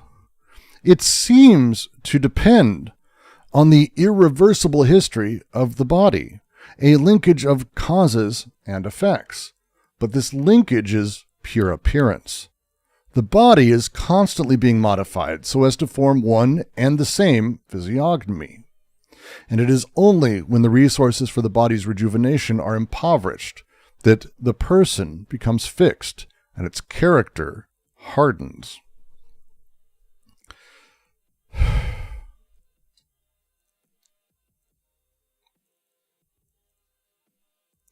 That last sentence, I think, is the whole point. And I'm going to kind of say, I'm just going to enjoy that and just say that, because personal fixity, the rigidity of your character, these things Klossowski's and Nietzsche both talked about in the letters and the setup here, these things are, as they're saying here, pathological.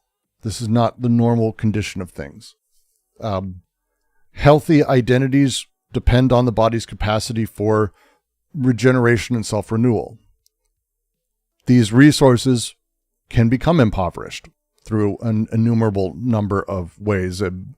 You get old, you become ill, you don't have food to eat, you have too much stress, you have blah, blah, blah, blah, blah. I don't know, sit on YouTube fucking all day. These things that you do, the dynamic process of identity and the maintenance of it breaks down. And when it breaks down, it's almost weirdly builds and crystallizes into fixed character things. There's some really specific phrasing and emphasis put on character in this last sentence here. It is only when the resources for the body's rejuvenation are impoverished, the person becomes fixed and its character hardens. It's a really... What we tend... Sorry, go ahead. The impoverishment of the person become fixed character, right? Like yes. So it's very important because it seems that it depends on the irreversible history of the body, the linkages of causes and effect. These bodily causes and effect, right? Like, is it kind of signify some kind of like a identification of the unconscious to the bodily, and how kind of like not the mediation, but the linkages, right, between them, right? So that construct our pure appearances, like the body physiognomy, because he mentioned physiognomy, right? And the physiognomy of the body can affect the identities that we have. Does the body affect the identity that we have, like in some instances, right? Like for example, like wearing something that is like like you wearing a coat in the summer, right? People think that you're crazy, right? Wearing a coat in the summer or a jacket in the summer, for example. Sorry about this example, but like, I don't know if that's what he's talking about, Pierre Klossowski. Like it hardened our character. Yeah. So this specific paragraph, as I'm reading it, is very focused specifically on shifting away from this idea that the mature person has like, you build your spirit, you build your character, and it hardens over time. And as you discover who you truly are, and it's like this is a spiritual or a personal or identitarian journey, but instead it's like, hey, what if actually identity is not actually internal psychological content? What if it's also not biological substrate, but instead is the visible form that emerges from and enables social recognition? So this form would not necessarily be static, as he's talking about here, the irreversible history of the body, linkages of causes and effects, but this linkage is pure appearance. The body is constantly being modified so as to form one and the same physiognomy. The temporal structure of things is crucial to this, because healthy identity, a healthy system, you might say, exists in a constant present that is always being modified. Pathological identity, on the converse, is actually trapped within past patterns because regenerative capacities for new identities fails. Yeah. So, and when we mean pathological identity, what do we mean specifically? May I ask? Like, what do you mean specifically? You mean, non-emergent, I think, would be the phrase I'd use. If a healthy body is constantly renewing itself and building, giving new impulses, new setups, and with this, the brain, which is constantly trying to reintegrate and handle all this stuff, is pulling it in and building all this stuff. And it's if things are healthy and things are moving, then they're constantly building new setups. But if something starts breaking, the pathological response, because the brain wants consistency overall. It doesn't give a shit actually about the body. The body is in service of it. It's like, fuck you, get in place. And if the body doesn't do it, then it goes more or less, that's the phrase it has here. The person becomes fixed. Its character hardens. The setup and play that he's sort of doing through Nietzsche here is that, in that illness or in those times where we can't produce new, we pathologically return to the model of things. We pathologically look back at, look, this is the normative position. That's my character. My character is that, because how to put it? Hey, if I happen to see a bunch of funny shit, and I since I'm a kid, I laugh, I'm jovial, I'm happy, and all that stuff. And then at some point, some tragedy takes over or some unhealthy healthfulness. The parts of my body that are no longer renewing, that I'm now attached to, that I've built into this model, but no longer is renewing. I'm not laughing anymore. But laughing's part of who I am. That's the pathological response. Yeah. Because if it was, to say another way, if it was emergently part of who you are, you'd still be laughing. So something's broken in there, but now you have to claim it. Now you call it something. Now you name it. Now it's yours. Now it's pathological. Pathology inside, like constructed. Now it's, I'm not going to use the complex words from Klossowski yet. We'll get there, but there's a lot of people like this who it's in my personality to, and again, I'm going to just go back to old folks' homes. I'm so sorry. Because it's if you haven't ever worked, it's like the worst thing to watch people at the end of their life. It's Doug Stanhope has the line where he says, the only reason there's lots of people in old folks' home is because nobody can figure out how to commit suicide with pudding. And it's really fucking true. At some point when your body's given up the ghost and you're no longer doing the things or you're not renewing in the same way, you hear people and they talk about it. And this happens to younger people too, but it's morally pointed. It's like, no, I'm the kind of guy who's get up and go. I'm just doing things all the time. And they sit in a chair all day because they can't do anything else, because they're talking, they're giving word to and pathologizing their character traits that if it was emergent, it would still be powering. You don't have to say, right? You don't have to say the thing that you're doing that you just are, but you have to say it if you're not. And so again, the body betrays in this way, and then the mind makes up for it pathologically by defining these secondary characteristics that you sort of run with, and your character hardens. Yeah, kind of happened to old people, and even to kind of all of us. All of us, absolutely. I mean, at every age, it happens to my kids, like it happens to children, because like, again, when you can't do something, or when your body is not, when experience isn't regenerating in the same way.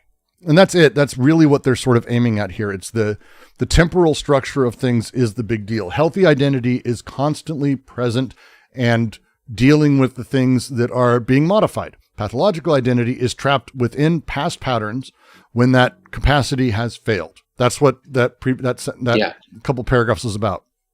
And so when you're talking about this way, it's talking about sort of I'm hesitant to say authentic temporality, but that's pretty close word wise. This is about creative regeneration repetition rather than mechanical repetition. There's a different play here that Klossowski's going to be he's making in literally the next paragraph, so I should shut the fuck up for the most part. Pretty much. Is that making sense to generally people? It is a lot.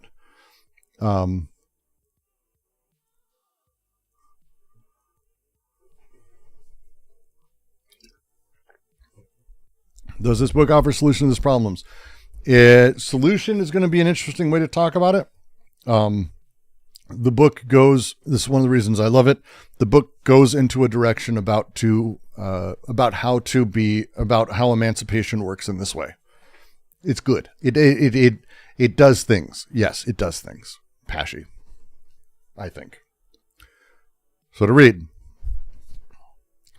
But the different ages of the body are all so many different states, each given birth to the next. The body is the same body, only insofar as if a single self is able to and wills to be merged with it, with all its vicissitudes. The cohesion of the body is that of the self. The body produces the self, and hence its own cohesion. But for itself, this body dies and is reborn numerous times. Deaths and rebirths that the self pretends to survive in its illusory cohesion. In reality, the ages of the body are simply the impulsive movements that form and deform it, and finally tend to abandon it.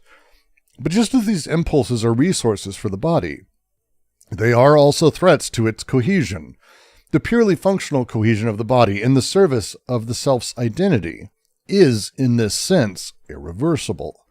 The ages of the self are those of the body's cohesion, which means that the more this self begins to age in and with the body, and the more it aspires to cohesion, the more it also seeks to return to its starting point, and thus to recapitulate itself. The dread of physical dissolution requires a retrospective vision of its own cohesion. Thus, because the self, as a product of the body, attributes this body to itself as its own, and is unable to create another, the self, too, has its own irreversible story. So like I said, they're doing the thing. He's not saying that the self doesn't exist, but it's also how it's created, how it's built, how these things then model themselves and build themselves. It's a more complex interplay than just saying there's no such thing as self or there is. It's a much more complex set of processes that produce these various things. That's why he opens up. He's got the line, but the different ages of the body are all so many different states, each given birth to the next. This is a little Ship of Theseus-y, a little bit, but it's more, I think, radical than that. It's not even Ship of Theseus-y, it's the Ship of Theseus all at once.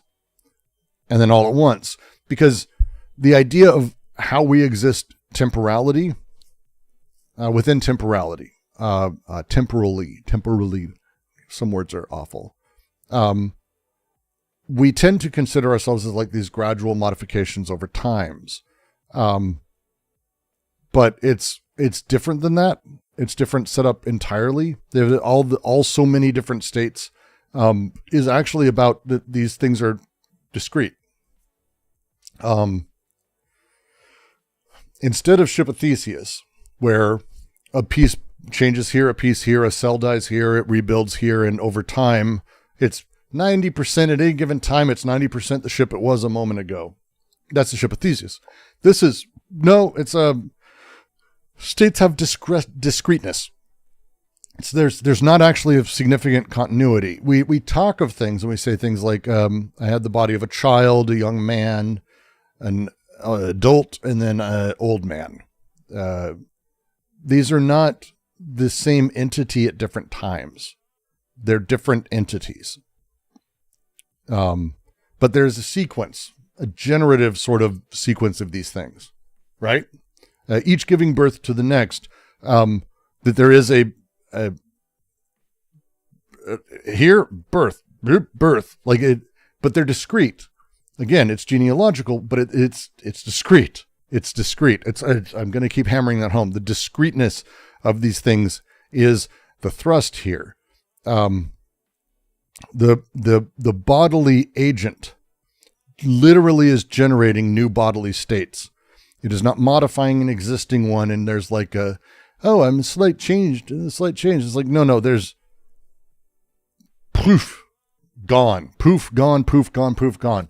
With genealogy between them, but not considering them one in a single organism, but that they're all different across the board. This is Bergson. This is Bergson. Also Deleuze. There's difference and repetition. It's discrete. That the consistency within is not that thing. It's a very different beast. Yeah, Olivia, I find it fascinating as a way to sort of talk about it.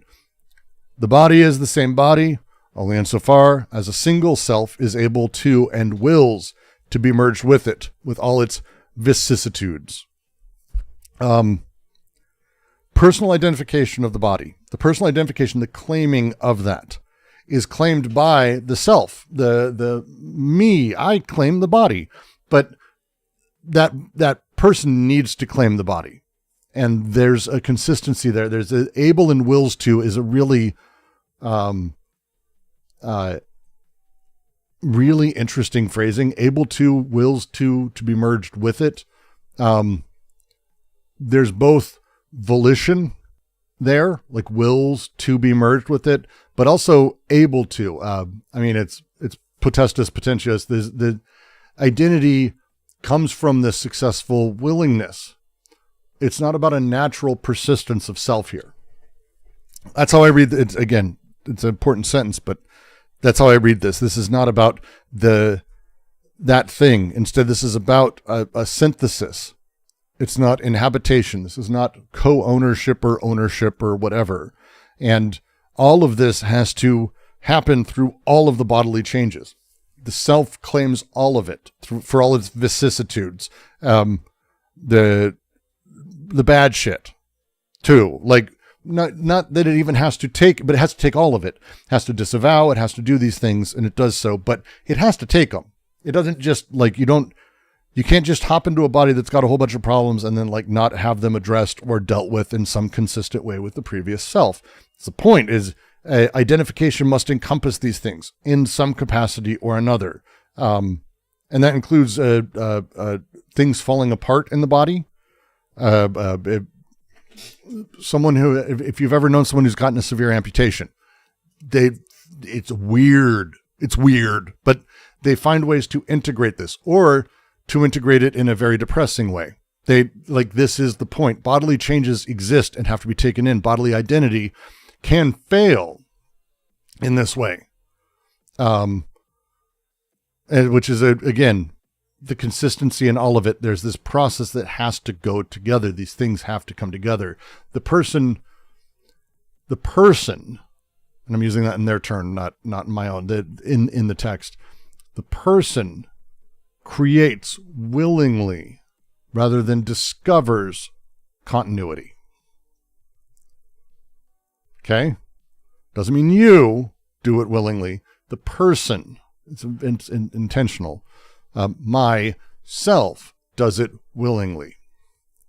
The cohesion of the body is that of the self. The body produces the self and hence its own cohesion. Enjoy circular causality. I don't know how else to phrase that. Like, the cohesion of the body is that of the self.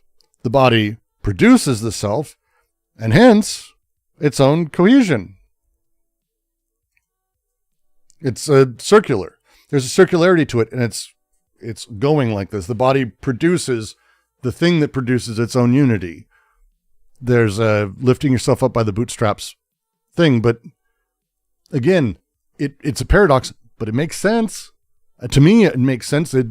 The cohesion itself is where the self is built. The cohesion of everything, all of it, produces the self.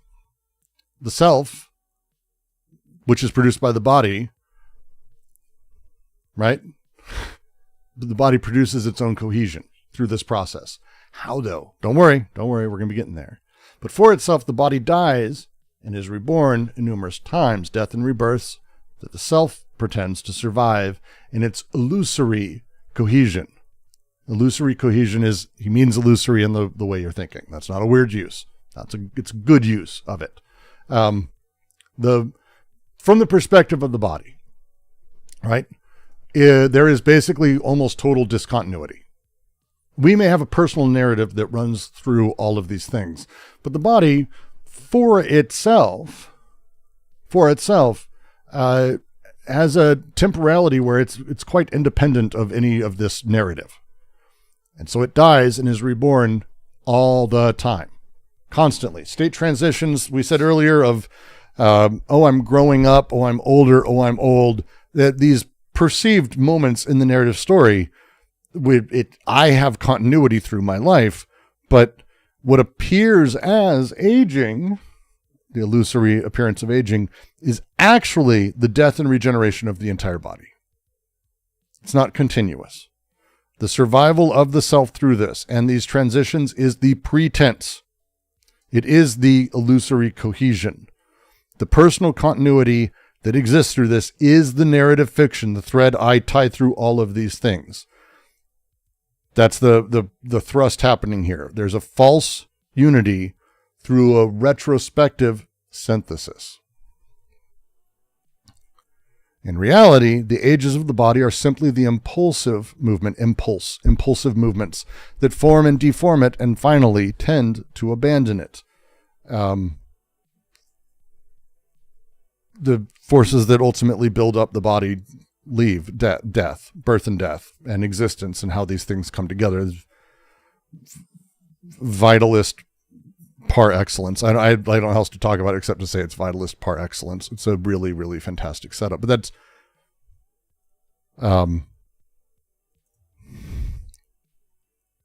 will to power to the body. Close.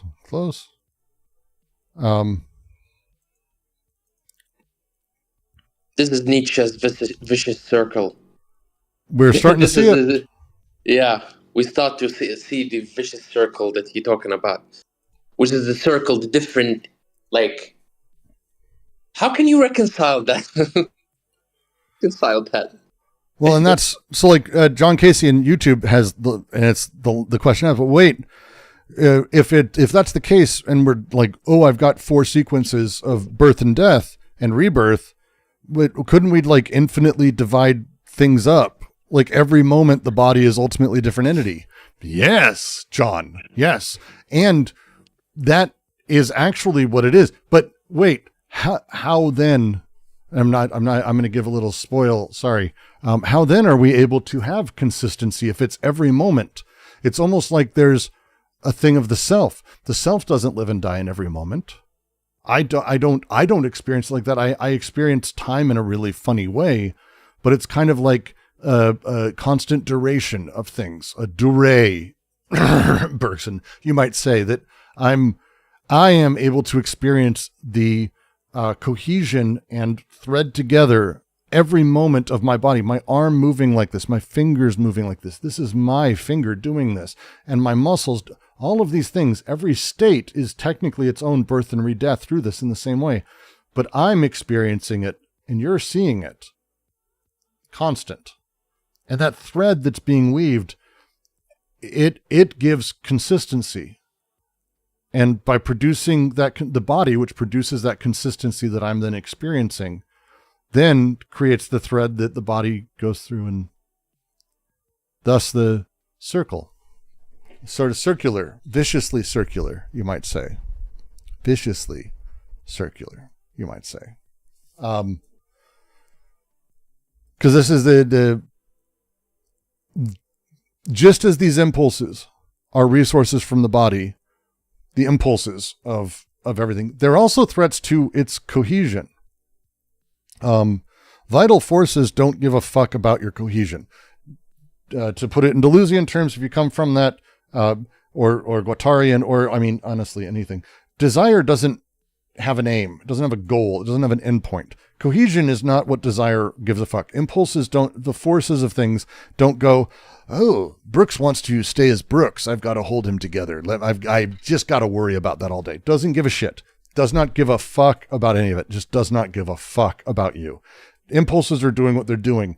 And as such, because they're not aimed, they're a threat to the cohesion of you, myself. These impulses that form the body. The impulses are a resource for they simultaneously threaten to destroy it because they're threats to the cohesion of it. So there's this constant instability, or you would say meta-stability. Thank you, Simondon. Where actually the forces and how they work are inherently tied to the cohesion or dissolution. The metastability is one of those things, like if you've ever seen a tornado, there's no such thing as a tornado. A tornado is the occurrence that exists through a multitude of extraordinary forces that we're able to visualize and create and talk about as a single thing. But a tornado is not stable. There's no stable thing that is a tornado. It's metastable. There's an extraordinary continuity carried between it. You are metastable in exactly the same way. The forces are always playing these things. Like life and death are not forces that are opposed. They're connected. This type of vitalism is necessarily including death and morbidity and the end of things, the death and rebirth of things, but not in a sequential sense or a cause and effect sense, but in a, hey, they're going and everything's happening and all these things are going all this time. It's a completely different shift of how we handle it. And with this, just to continue, the purely functional cohesion of the body in the service of the self's identity is in this sense irreversible. The functional cohesion of the body. Once these impulses are organized in service of personal identity, as we've been talking about, the organization can't really be broken. Metastability is fascinating in this way. It can't be broken by the forces. It's organized in this way towards a very particular set of impulses and ends, right? And so the bodily organization becomes almost teleologically oriented towards maintaining this personal continuity, your subjectivity, your agency, and this thing that is reversible. To say it like that and to phrase it like that is basically meaning that there's a temporal asymmetry in this. Once a body becomes organized, and it's organized for personal identity, it can't return to a space of pre-personal spontaneity or pure emergence. Selfhood is a bit of a violence against bodily autonomy in this sense. Vital impulses become utilized for maintaining identity and the patterns of that. Yeah. The ages of the self are those of the body's cohesion, which means that the more this self begins to age in and with the body, the more it aspires to cohesion, the more it seeks to return to its starting point and thus to recapitulate itself.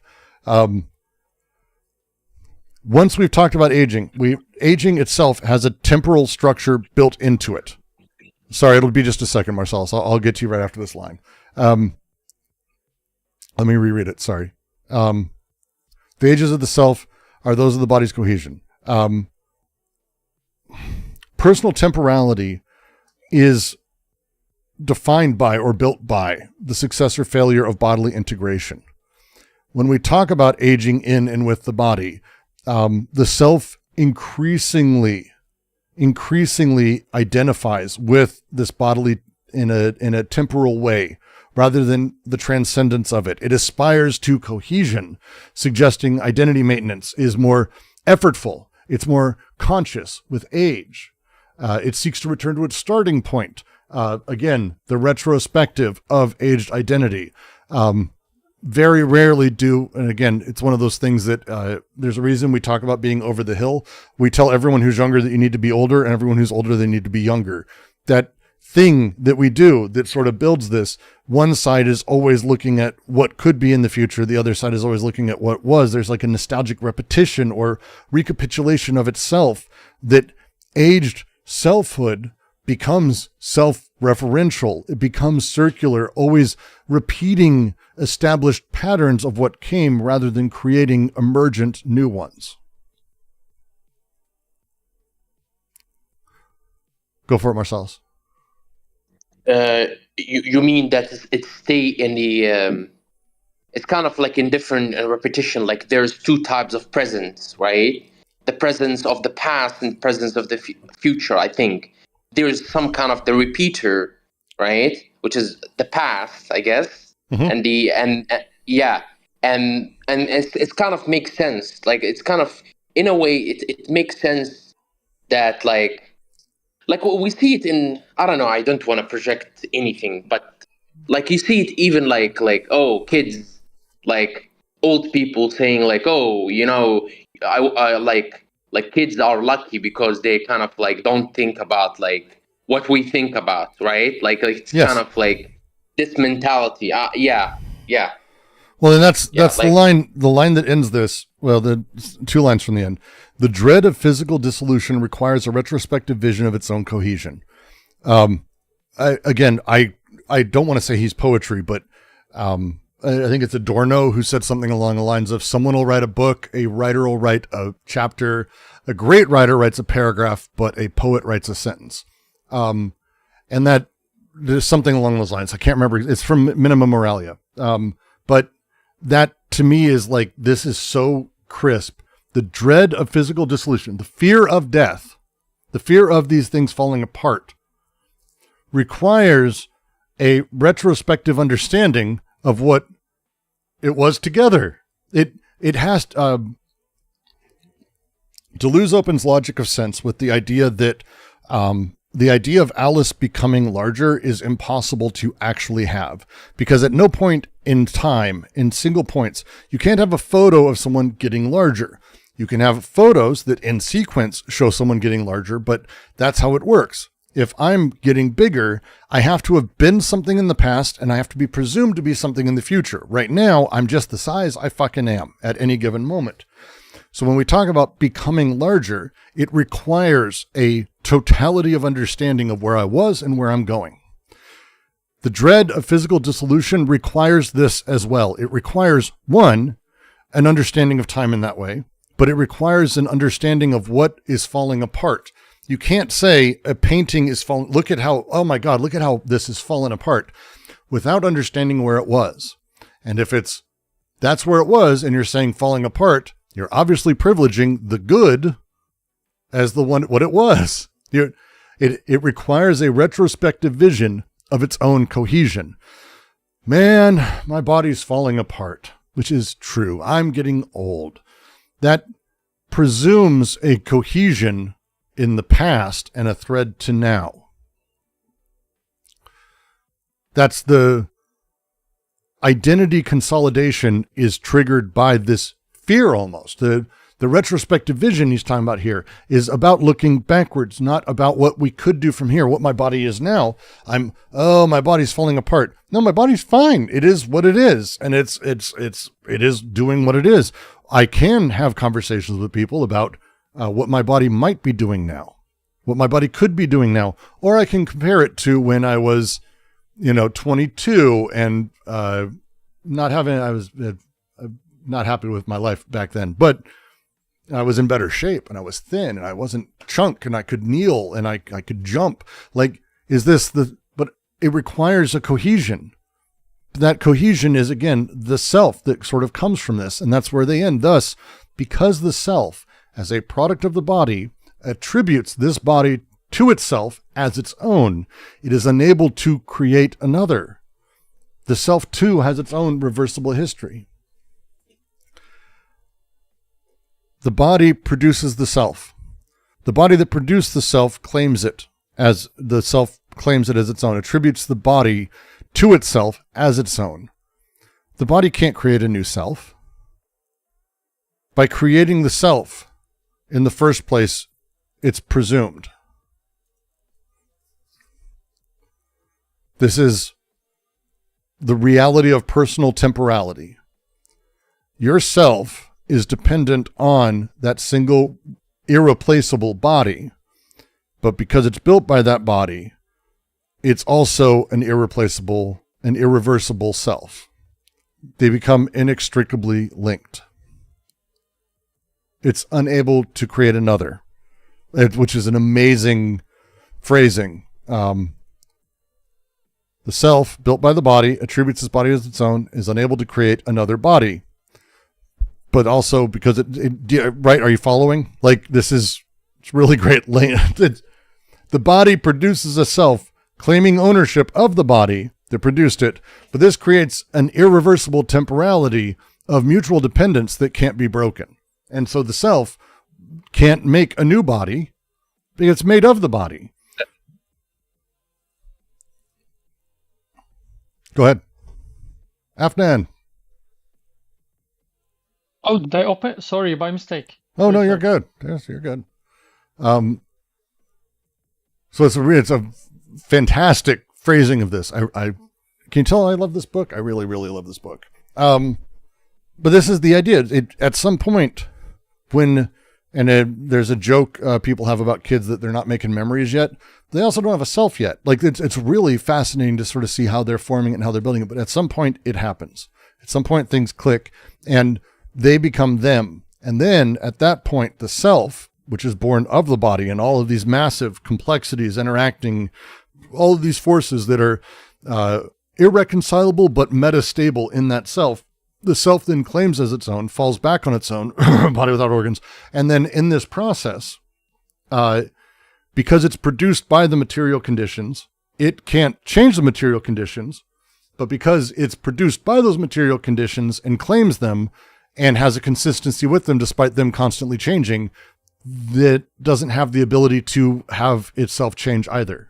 It's fucked up. The body produces a self-claiming ownership that then ultimately becomes dependent on that body for itself. It's a lot. But it's fucking awesome. I like the wording a lot. And I want to make sure we do the next paragraph just because it's very, very good. Any questions on this one before I do this last little bit? And then we'll start next week at the bottom of 29. And move forward. Hello, I've got a question. Is the audio okay? Please, yeah, I can hear you. A little bit, yeah. Go ahead. Getting the idea of identity being like a structure that once made kind of like ultimately restricts itself from the things it was made from. But I'm getting a little bit lost in why it's so important for the body to be the thing that's discussed here, because if you could just clarify why the body is important here, because or at least the body in the way Klossowski is framing it is important, because it's just getting a little bit lost to me as to the significance of that here. Yeah. The phrasing of this is starting from where Nietzsche is starting from, which is a critique against what I would say is and again, others may be able to jump in and help better here. I'll give it a shot. The way that people tended to, especially philosophers, German idealists or rationalists or pragmatists, whatever, talk about these things is that the mind, which can control or handles the body or your subjectivity or the cogito that thinks, that does stuff, is kind of the fount where things come from.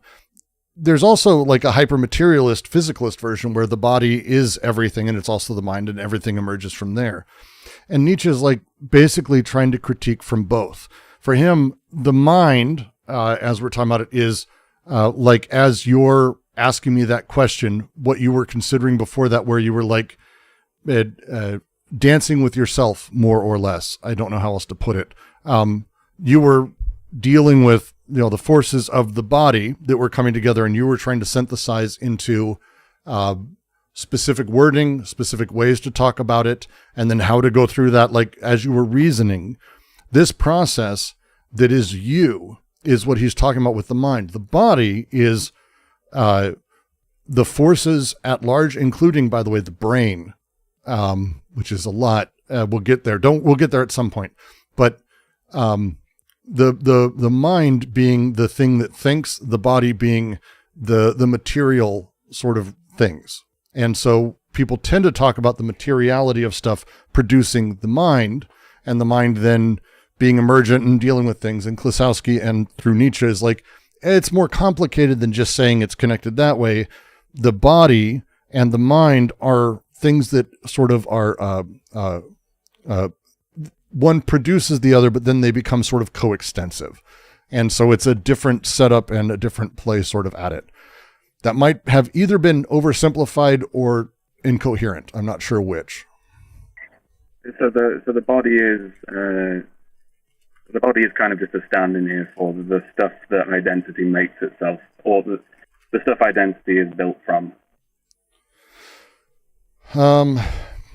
No, I mean, we are talking, so it's also in the Spinoza's sense of like your body, like your lungs, the organs of your body, the muscles, the toes, the sensational organs, when you are excited or aroused, there's a difference between how your body's reacting in the moment and then how you cognize it, or how I used to say, and I can't say anymore, but like grokking, which was a real term that people used to use in nerd circles, where it's like the cognizing of the thing. The body is itself the bodily experiences, the things before they have been claimed or talked about by the self. Does anyone else have a better way to talk about this?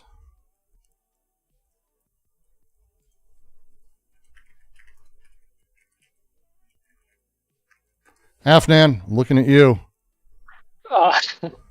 I think you explained it well. That's why I didn't want to add anything. But basically, if I would try to form it in a different way, because what you said is very accurate.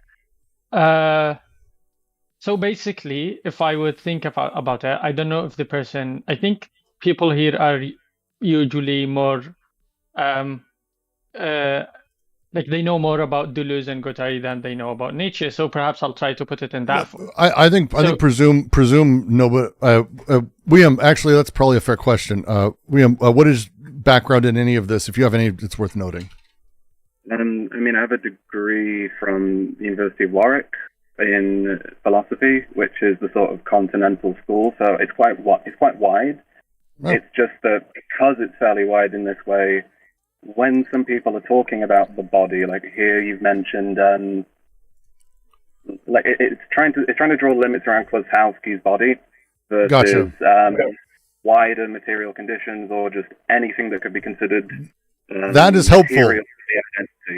That's helpful. I apologize. I did presume like very basic knowledge.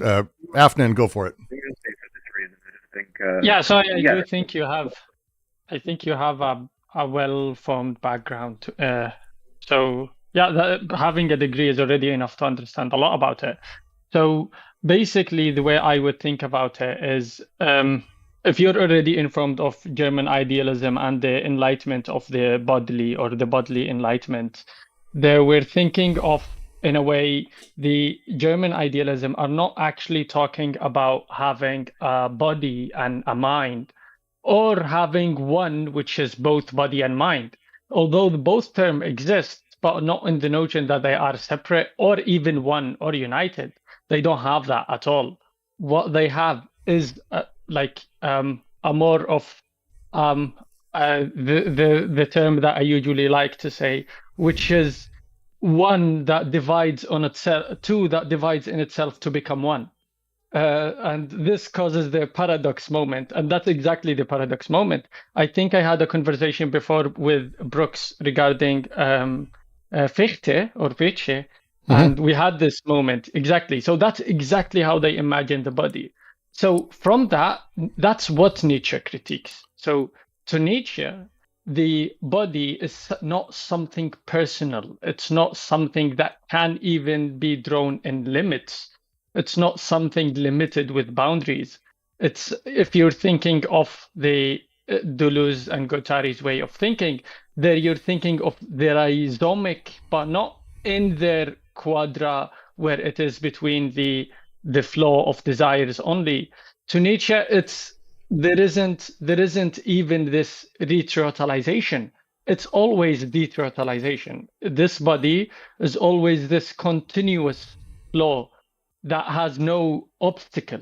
German idealism, basically, the way someone react or understand their body is when they face the obstacle, something that will be in front of them, that they will get shocked by it. That's German idealism. That's what I was trying to explain when talking about the enlightenment of the body. Go ahead. I would probably also say at this point, because again, it helps to know the background. Klossowski has not talked about at all, I would say so far, what he's going to be talking about in mind or body. He's very specifically going at like the Cartesian era of what these things mean, where the body's physical matter or the biological organism, that it is a passive object for consciousness. Conversely, it's generally at the time talked about that, and again, in some thinkers, that the mind is this immaterial substance, the Cartesian soul, or that it's brain states or the rational faculty or agency. This is, at this point in the book, we haven't gotten to what these things are. We're going to be using those terms, and Klossowski's right now going through the process of basically tearing apart through Nietzsche's critique of the mind-body duality to move towards what is ultimately going to be and it's a lot of it is what Afnan was saying,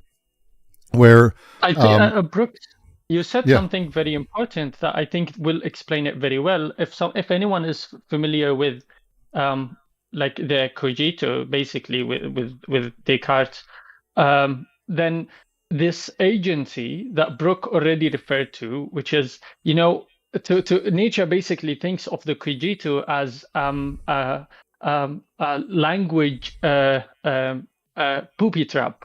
It's just a mistake that people think if there is thinking, that means that there is thinker, that there is someone who thinks behind it. And to him, that doesn't exist. This difference does not exist because it's always a body that flows within it. So, yeah, I don't know if that explained it better or gave it a little bit of a draw. Did it?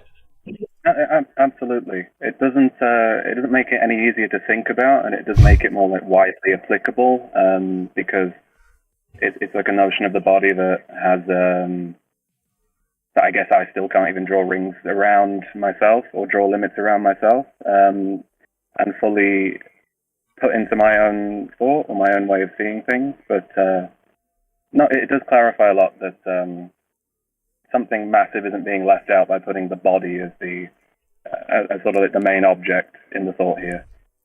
But yeah, so thank you. And yeah, when we get to chapters 3 and 4, if you still see the body as central to the thought and that they are separate, at that point, come back and be like, okay, now it's time. Let's spend, because at that point, we're going to be getting far into what is basically a very, this is Deleuze's sort of take where the body and mind and all this, we need to get rid of all the dichotomies. There's no point in them.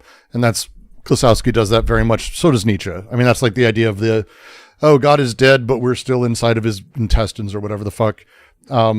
Because we're still stuck in that dichotomy of mind, body, and soul. And it's like, what the fuck do these things mean? Let's get rid of this shit. And that's kind of what is happening here. But we're in the process. Klossowski's taking all the way through here because, and just because before we go out, this section and this book very much at this point has been more or less a biography of Nietzsche and his history and his illnesses through his writing. Basically presuming that, as Klossowski very much would go on to write quite a bit about, that the things a person creates are actually direct. The way he talked about it is that we have impulses. The impulses coexist and create ideations within us. These ideations he called phantasms. Phantasms basically are, at various levels of cognition. And then from here, we turn those into simulacra, our expressions of phantasms. And so with this idea, Nietzsche's experience or lived life necessarily is then creating the same phantasms that Nietzsche is then turning into words. So if we do it right and we read his life and his story and also his writings, we can find how they come together through actually how he lived his life, which gives us a deeper reading of Nietzsche. It's kind of the idea. And that's Brooks, Marcel's asked you something that I was interested to hear your answer to it, but no. I had to go because I had a call. He was asking you, I think, if I understood him right, what's the difference between the vicious circle and the Deleuzian time, or like the temporal present where it stretches?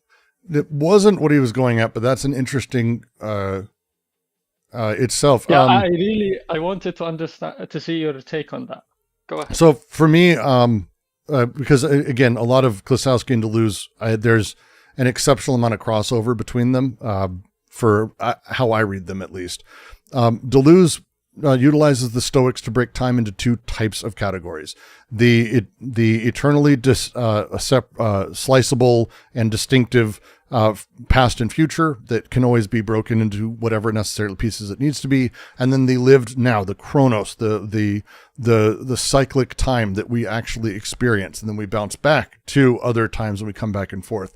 Klossowski's work, I believe, does what Deleuze was trying to do in Logic of Sense, and ultimately, I think, achieved through Anti-Oedipus in a better way, but I still think this book does it better, where the vicious circle is the eternal now, and we oscillate between the eternal now and the indivisible past and future, which is measured by the model and consistency we thread between them.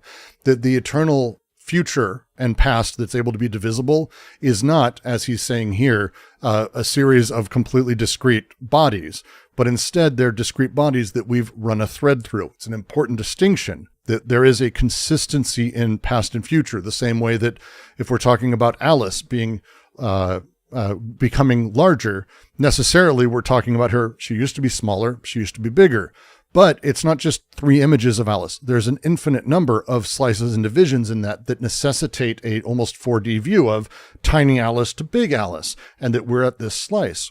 That thread that is drawn across all of those, that encompasses also the eternal now, which we're experiencing, and the consistency from that gets generated and spread across the eternal future and past, is to me the time and movement image as Deleuze talks about it, and ultimately becomes, this is this thing we constantly are, I experience now and I'm lost. I'm not part of the body, but then I bounce back. And we're not talking about like 3 seconds here, 1 second there. It's like a continuous oscillation, as they talk about in Anti-Oedipus, of the model, the BWO, and the sort of the world as I'm experiencing it. And that oscillation back and forth is what ultimately produces the consistency in me. That's how I see them crossing, Afnan. Yeah, thank you. I was interested to hear your take on it, because I do agree with you. Personally, I think that especially the other part, or the thicken time that I like to call it, the thicken time, because the thicken time is what Deleuze actually used to write it, but then he changed it. So yeah, exactly. The thicken time is more similar to the vicious circle. But I think the vicious circle is more fluid. It's more deteriorized in some sense. It's like I think it can be in logical sense, and I think I'm with you, because it's one of the things that I think Deleuze really went hard for in logical sense, is he really made it the ontological and then the logical processes is, they're 2 different sort of ways that sense is made, and then ultimately meaning is made, and then subjectivity is produced, how sense is literally made. The thing he does there, I believe it's extremely more emergent inside of what he would call chronos. It's almost extraordinarily emergent, like beyond words. And I think that's what Klossowski's doing here, is he's talking about within that circle, within the circle, there's basically almost a pure emergence, but it's carried by this other, like, I think I'm agreeing with you. I'm just saying that I think that Deleuze does really a good play with it, though.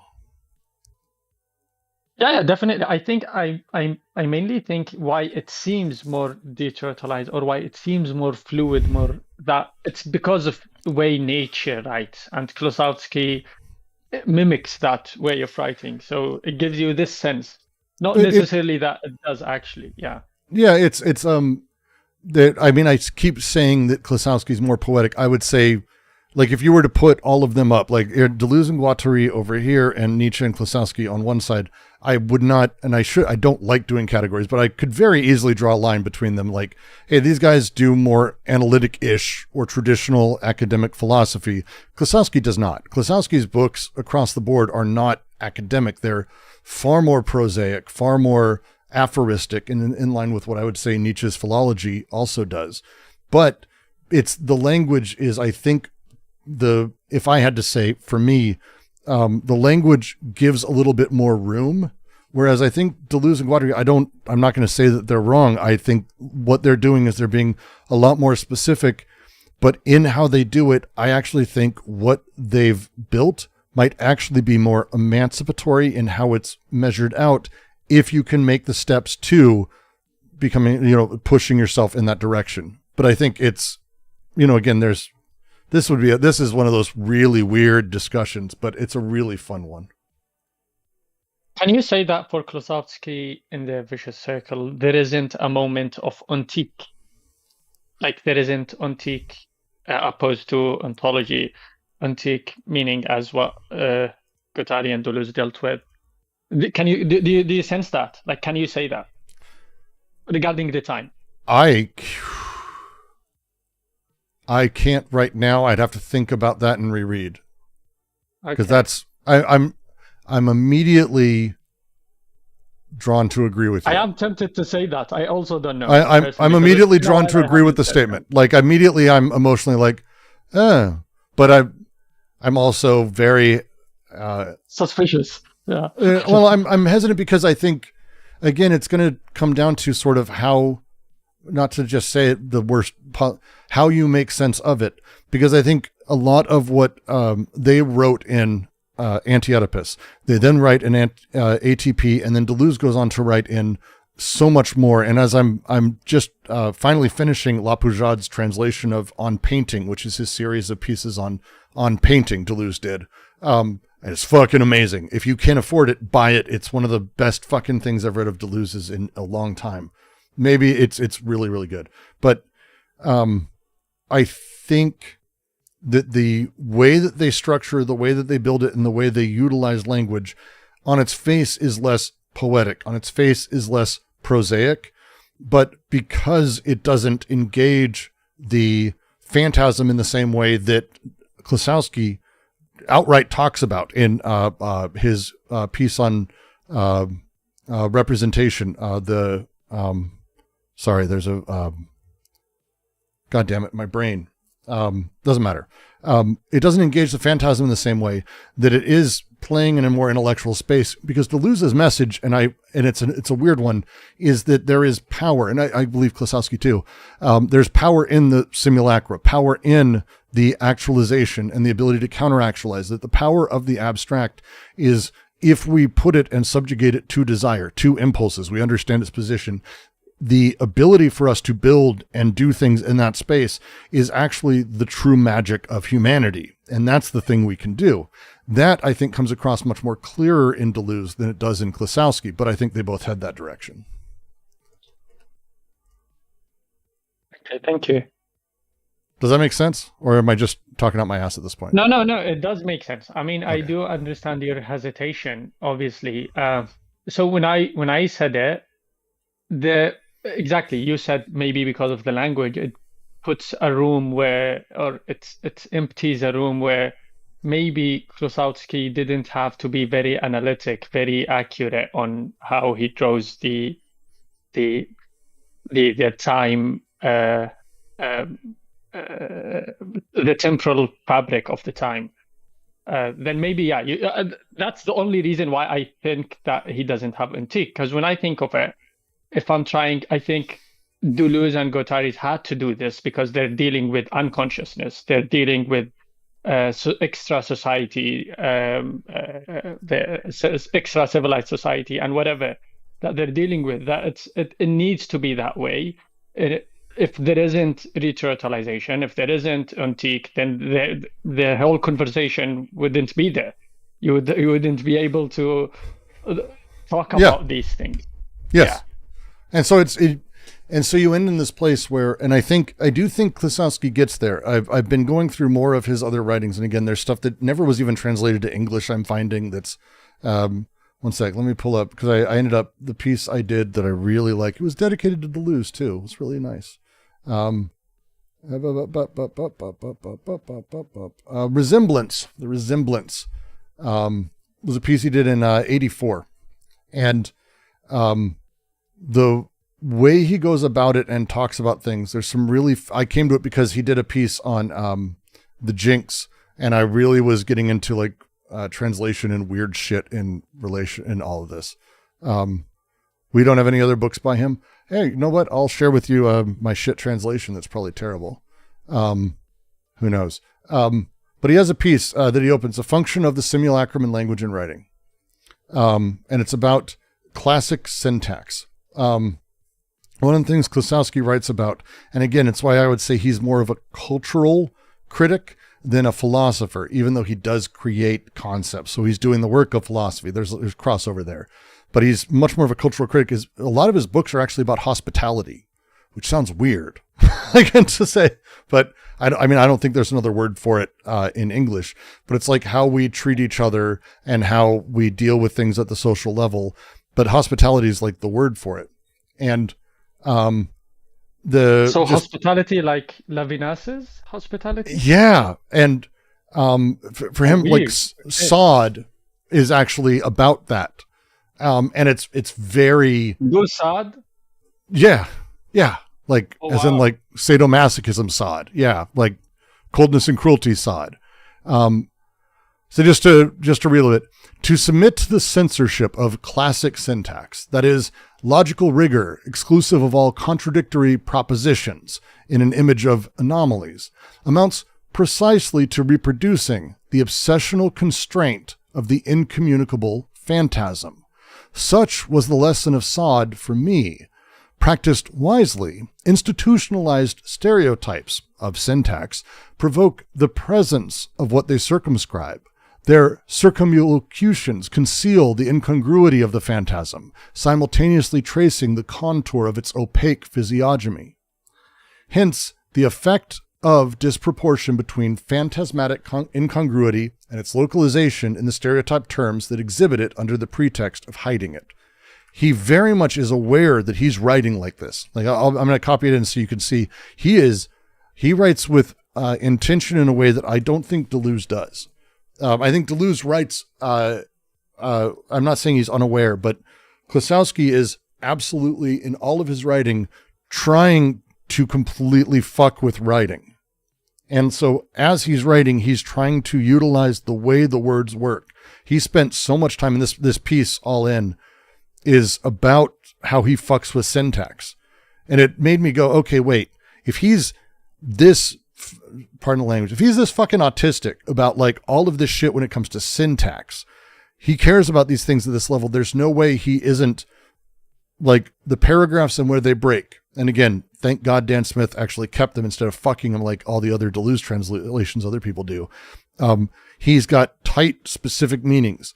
And we just went through that paragraph before, which again, I said like 9 times, just so people can be sure. He says, myself and myself, that those two, it was, where was that he had it in there? It might've been a little bit earlier. Oh, no, here, where it's like, conversely, the physical agent of myself seems to reject any thoughts I have that no longer ensure its own cohesion. But then he uses myself. The intention is so fucking extreme for Klossowski here that it's not, you have to actually bring it across. Is that Klossowski's book on Sod? No, this is from the La Ressemblance, which is basically 2-part series of essays he did on a whole bunch of different stuff that I, through the help of a handful of people here and also a translation pen, which I suggest you buy. If you don't know, you scan it and then it says the words out loud in French and then it explains the words. It's really cool. It's an amazing little device. They're like $40 on Amazon. Really helps learning languages. But it's really like this weird other thing he did and how he did it is just a completely different, like, one of the essays in here is on the simulacrum in the communication of George Bataille. And the contempt in which Bataille holds the very notion was particularly revealed in the discussion with sin with Sartre and Hippolyte notably. There, where others would want to pin him down by means of notions, Bataille would escape at that moment when he would show flagrant contradiction. He speaks and expresses himself in simulacra of notions, insofar as an expressed thought would always imply the receptivity of the interlocutor. So he's like going really deep into even how Bataille spoke of these conversations. And it's like, this is Klossowski's jam, which means he's writing in a very different way than Deleuze. Like very different way.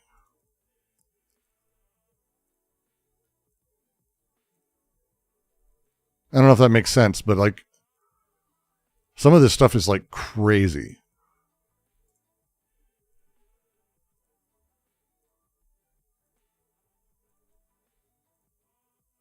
He wrote a dialogue between himself and Deleuze fictionally. It's in here. It's really weird. I'll PDF it and share it. It's really... I'm not happy with the translation because it uses a lot of... I could only figure out like complex large words that matched one-to-one. I tried to use this book, for example, because I have the French version, and Dan Smith's done a bunch of other translations. I'm trying to keep in line with a lot, but Klossowski is just so fucking huge with how he speaks, and there's so much that comes through it. It's just beautiful.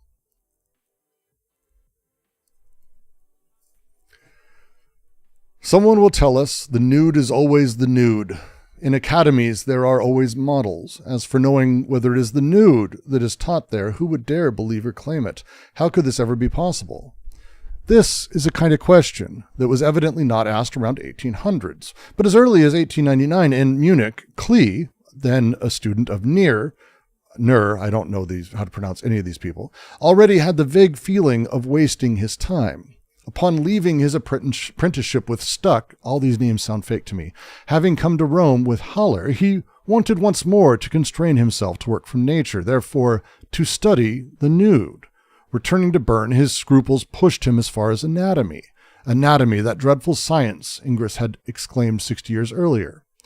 We have this from his period of apprenticeship with Near Studio, a sketch of a nude, entitled Woman, Notorious Man. In the context of his adventures of that time, his erotic temptations, noted in his journal, this vigorous drawing with the vision of the model characterized by the title is not without revealing a whole effective substratum, from which Klee wanted subsequently to free himself at the same time as from the plastic means then taught in the very troubling and troubled milieu, to get rid of them in order to become himself, to accede to a polyphonic painting. And it's like, if you haven't seen Woman, Notorious Man from Klee. One second.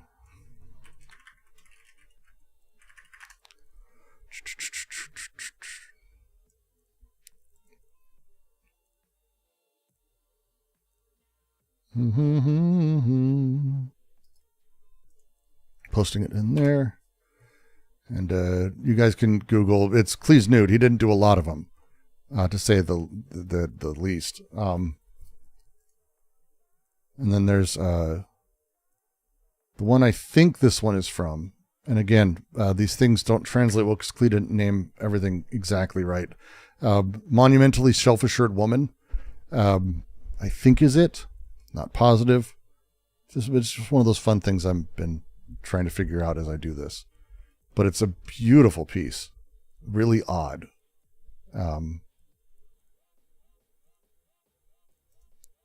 So yeah. Anyway, I've now rambled for far too long and we're nearing the 3-hour mark. I need to go do other things and have a life and make some food. I'm starving right now. I'll probably be streaming later tonight, by the way, if anyone's going to be up. There's a really fun story about crypto and Trump that I think is amazing. Klossowski's book, My Neighbor Sod. Again, so many of his books. Here, let me put...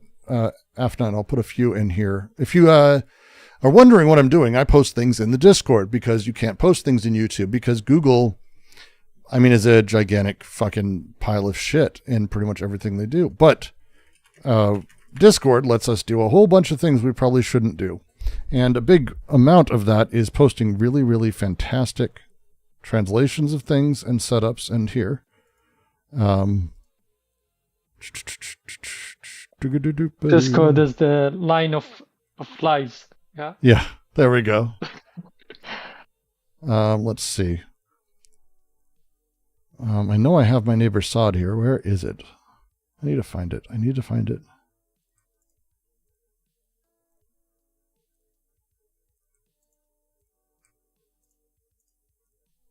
See, there's a bunch of French. I need to finish the translations of these things so fucking soon. My Neighbor Sod is his book on Sod. And it's, it's, again, like I try to tell people, people who are friends, and when I say friends, like when you dedicate a book to Gilles Deleuze, or you dedicate, say, 3 or 4 of them, or you mention them constantly in all of your writings, This is not like an accident. You're having conversations with these people that are informing you and vice versa. And Klossowski, I think, was done kind of not well by Deleuze. Didn't really do the same back. But hey, it's all good. But if you we have a Coldness and Cruelty reading. I believe Ben still is doing that. It's worth joining. And My Neighbor Sod is incredible. To read with that or alongside that or whatever. I think it's pretty amazing. All right, and there's My Neighbor Sod, and we'll get that uploaded. If you want to see all of these stupid things I am sharing to everyone and all of that, you can join us on Discord. If you didn't know, Discord's a lovely, lovely little place where you can hear us talk. You can yell at me live, all that you want. You can say I'm stupid. You can say I'm smart. Also great, by the way. That does feel good occasionally when people do that. But at the end of the time, you get to sort of talk to us and see everything that's happening. And hey, it's always good. If you do support and want, besides just joining, 1 second, let me post this PDF into the Discord so I can finish that. Discord, there it is. Sod My Neighbor, thank you. Boom, there it goes. Sod My Neighbor, really fucking great. But if you want to support, you always can. Super chats are great. Memberships are great. Subscribe to the channel, hit the bell, share videos, all that fun shit, or head over to Patreon, which is easily the best way to support. Patreon.com/DGQC. With that, though, I'm going to be heading out, and we'll be streaming a little bit later because Trump decided to commit massive amounts of huge fraud in the crypto industry yesterday, publicly. And it's actually kind of amazing because I don't think we've been able to actually have this conversation yet. And I think it's going to be really fun because doing crime this publicly and nothing happening is going to be a turning point. And I'm excited for how awful it's going to get because otherwise I would cry. What can I say? Otherwise I would just cry. Well, with that, thank you all. And YouTube, I will see you all